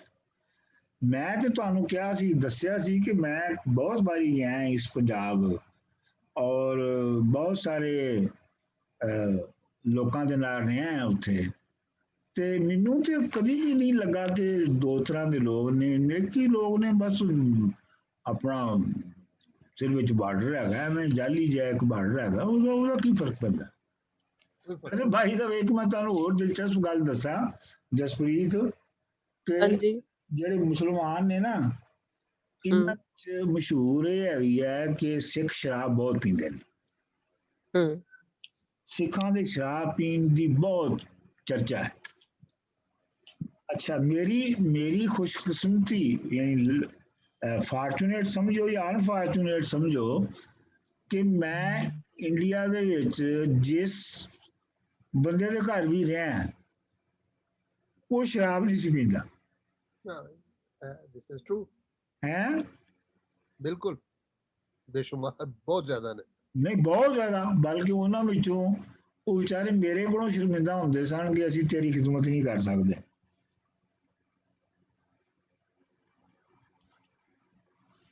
ਤੇ ਹਾਂਜੀ, ਇਹ ਸਟੀਰੀਓਟਾਈਪ ਹੈ ਔਰ ਕਾਫੀ ਗਾਣਿਆਂ ਤੋਂ ਵੀ ਬਹੁਤ ਮਸ਼ਹੂਰ ਹੈ ਔਰ ਕੁਝ ਟਰੂ ਵੀ ਹੈ ਆਫਟਰ ਆਲ। ਪਰ ਮੈਨੂੰ ਇੱਥੇ, ਮੈਂ ਕਿਸੇ ਨੂੰ ਇੱਥੇ ਅਮਰੀਕਾ 'ਚ ਮਿਲੀ ਸੀ ਤੇ ਉਹ ਮੈਨੂੰ ਬੜੇ ਹੈਰਾਨ ਹੋਏ, ਕਿਉਂਕਿ ਇੱਥੇ ਤਾਂ ਸਭ ਨੂੰ ਆਫਰ ਕਰਦੇ ਆ ਐਟਲੀਸਟ, ਇੱਥੇ ਤਾਂ ਕੋਈ ਵੱਡੀ ਚੀਜ਼ ਨਹੀਂ ਆ। ਔਰ ਕਹਿੰਦੇ ਤੁਸੀਂ ਕਿਹੋ ਜਿਹੇ ਪੰਜਾਬੀ ਹੋ, ਤੁਸੀਂ ਪੀਂਦੇ ਨਹੀਂ। ਮੈਂ ਆਈ ਵਾਸ ਸੋ ਸ਼ੌਕਡ। ਮੈਂ ਕਿਹਾ ਬਈ ਕਮਾਲ ਹੈ, ਇਹ ਕੀ ਗੱਲ ਬਣੀ। ਜਿਹੜੇ ਪਾਕਿਸਤਾਨ ਪੰਜਾਬ ਹੈ ਨਾ, ਉਹਦੇ ਵਿੱਚ ਵੀ ਜਿਹੜੇ ਜੱਟਾਂ ਦੇ ਪਿੰਡ ਨੇ ਨਾ, ਜੱਟਾਂ ਦੇ ਪਿੰਡਾਂ ਦੇ ਵਿੱਚ ਸ਼ਰਾਬ ਆਮ ਕੱਢੀ ਜਾਂਦੀ ਹੈ ਔਰ ਵੇਚੀ ਜਾਂਦੀ ਹੈ। ਤੇ ਇਹ ਕੋਈ ਇਹਦਾ ਕੋਈ ਤਲਕ ਮਤਲਬ ਸ਼ਜ਼ਮਨਾ ਨਹੀਂ ਹੈਗਾ। ਇਹ ਤਲਕ ਹੈਗਾ ਤੁਹਾਡੀ ਹਿਸਟਰੀ ਔਰ ਤੁਹਾਡੀ ਟ੍ਰੈਡੀਸ਼ਨਸ ਕਿਵੇਂ ਚਲੀਆਂ ਆ ਰਹੀਆਂ ਨੇ ਤੁਹਾਡੀ ਆਪਣੀ ਸੁਸਾਇਟੀ ਦੇ ਵਿੱਚ। ਇੱਕ ਉਹ ਵੀ ਤਾਂ ਚੀਜ਼ ਹੈ ਨਾ, ਲਾਸਟ ਗੱਲ ਜਿਹੜੀ ਉਹ ਮਹਾਰਾਜਾ ਰਣਜੀਤ ਸਿੰਘ ਦੀ ਭੰਗੀ ਮਿਸਲ ਸੀ, ਉਹ ਵੀ ਤਾਂ ਉਸ ਟਾਈਮ ਤੇ ਭੰਗ ਪੀਂਦੇ ਸੀ। ਆਈ ਐਮ ਸ਼ੋਰ ਤੁਹਾਨੂੰ ਪਤਾ ਹੋਣਾ ਇਹਦੇ ਬਾਰੇ। ਹਾਂ, ਜੱਸਾ ਸਿੰਘ ਭੰਗੀ ਜਿਹੜਾ ਸੀ, ਉਹ ਜੱਸਾ ਸਿੰਘ ਭੰਗੀ ਜਿਹੜਾ ਸੀ ਉਹ ਭੰਗੀ ਸਨ ਨਾ। ਉਹ ਹਾਂਜੀ। ਰਣਜੀਤ ਸਿੰਘ ਤੋਂ ਪਹਿਲੇ ਲਾਹੌਰ ਦੇ ਹਾਕਮ ਉਹ ਸਨ ਨਾ। ਰਣਜੀਤ ਸਿੰਘ ਨੇ ਉਹਨਾਂ ਕੋਲੋਂ ਹਕੂਮਤ ਖੋਈ ਸੀ, ਰਾਈਟ, ਭੰਗੀਆਂ ਕੋਲੋਂ। ਬੜਾ ਭੈੜਾ ਹਾਲ ਕੀਤਾ ਸੀ ਇਸਲਾਮ ਨੇ ਵੋਕਲ ਹੋ ਕੇ ਜ਼ਿਆਦਾ ਚੁੱਕੀ ਸ਼ਰਾਬ ਰੋਕੀ ਹੈ, ਇਸ ਕਰਕੇ ਕੋਈ ਆਰਗੇਨਾਈਜ਼ਡ ਮਜ਼ਹਬ ਦੀ ਵਜ੍ਹਾ ਨਾਲ ਰੁਕੀ। ਅਦਰਵਾਈਜ਼ ਤੇ ਪੰਜਾਬ ਦਾ ਇੱਕ ਕਲਚਰ ਹੈ ਪੀਣ ਪਲਾਣ ਦਾ ਜਾਂ ਜੋ ਵੀ ਹੈ। ਉਹ ਯਾਰ ਤੁਸੀਂ ਕਹਿੰਦੇ ਹੋ ਰੋਕੀ ਹੈ, ਮੈਂ ਕਹਿੰਦਾ ਜਦੋਂ ਰੋਕੀ ਨਹੀਂ ਸੀ ਹੈਗੀ ਉਦੋਂ ਟਾਵਾਂ ਬੰਦਾ ਪੀਂਦਾ ਸੀ। ਹੁਣ ਉੱਥੇ ਜਾਂਦਿਆਂ ਤੋਂ ਹਰ ਬੰਦਾ ਹੀ ਪੀਂਦਾ ਹੈ। ਤੇ ਜੰਨਤ ਦਾ ਲਾਰਾ ਲਾ ਦਿੱਤਾ, ਜਦੋਂ ਜਿਸ ਚੀਜ਼ ਦਾ ਲਾਰਾ ਲਾ ਦਿੱਤਾ ਉਹਦੀ ਗੱਲ ਕੀ ਰਹੇਗੀ। ਨਹੀਂ ਜੀ, ਉਹ ਕਹਿੰਦੇ ਨੇ ਜੀ ਉੱਥੇ ਜਾ ਕੇ ਪੀਣੀ ਹੈ ਤੇ ਇੱਥੇ ਪ੍ਰੈਕਟਿਸ ਕਰ ਲਈਏ ਨਾ, ਉੱਤੇ ਜਾ ਕੇ ਜੋ ਪੀਣੀ ਹੈ। ਯਾਰ ਖਾਲਦ ਸਾਹਿਬ, ਤੁਸੀਂ ਇਹ ਦੱਸੋ, ਜਿਸ ਬੰਦੇ ਦੀ ਜੇਬ ਦੇ ਵਿੱਚ 1000-2000 ਰੁਪਇਆ ਹੈਗਾ ਸ਼ਾਮ ਨੂੰ, ਉਹਦੇ ਲਈ ਸ਼ਰਾਬ ਹਾਸਲ ਕਰਨਾ ਲਾਹੌਰ 'ਚ ਮੁਸ਼ਕਲ ਹੈ। ਨਹੀਂ, ਬਿਲਕੁਲ ਨਹੀਂ, ਜਿੱਥੇ ਮਰਜ਼ੀ ਮੰਗਵਾ ਲਓ। ਬਿਲਕੁਲ ਸਹੀ। ਸਿਰਫ ਪੈਸੇ ਵੱਧ ਲੱਗਦੇ ਨੇ, ਵੈਸੇ ਤੇ ਹਰ ਜਗ੍ਹਾ ਤੇ ਮੁਯੱਸਰ ਹੈ। ਸਹੀ। ਤੇ ਚਲੋ ਜੀ, ਬੜੀ ਅੱਛੀ ਰਹੀ ਕਲਾਸ। ਓਕੇ ਜੀ, ਰੱਬ ਰੱਖਾ। Thank you very much doctor sahib, ਬਹੁਤ ਤੁਹਾਡੇ ਕੋਲੋਂ ਮੁਸਤਫੀਜ਼ ਹੋਏ ਜਨਾਬ। ਬੜਾ ਆਲਾ ਸਾਨੂੰ ਪਤਾ ਲੱਗਾ। ਜ਼ਾਹਰ ਹੈ ਇਹਦੀ ਕੋਈ ਅਗਲੀ ਐਡਵਾਂਸ ਕਲਾਸ ਹੋਏਗੀ ਯਕੀਨਨ ਅਗਲੇ 1-ਅੱਧੇ ਸਾਲ 'ਚ, ਤੇ ਫਿਰ ਉਹਦੇ 'ਚ ਫਿਰ ਤੁਹਾਡੇ ਨਾਲ ਚੱਲਾਂਗੇ। ਬਾਕੀ ਹੁਣ ਕਲਾਸਾਂ 'ਚ ਹੈ ਨਾ ਤੁਹਾਡੇ ਨਾਲ। ਹਾਂਜੀ ਬਿਲਕੁਲ। ਹਾਂਜੀ, ਬਹੁਤ ਮਿਹਰਬਾਨੀ। ਬੜੀ ਮਿਹਰਬਾਨੀ। थैंक यू डॉक्टर साहब, बहुत शुक्रिया। खुदा हाफिज। ओके जी, धन्यवाद। ओके।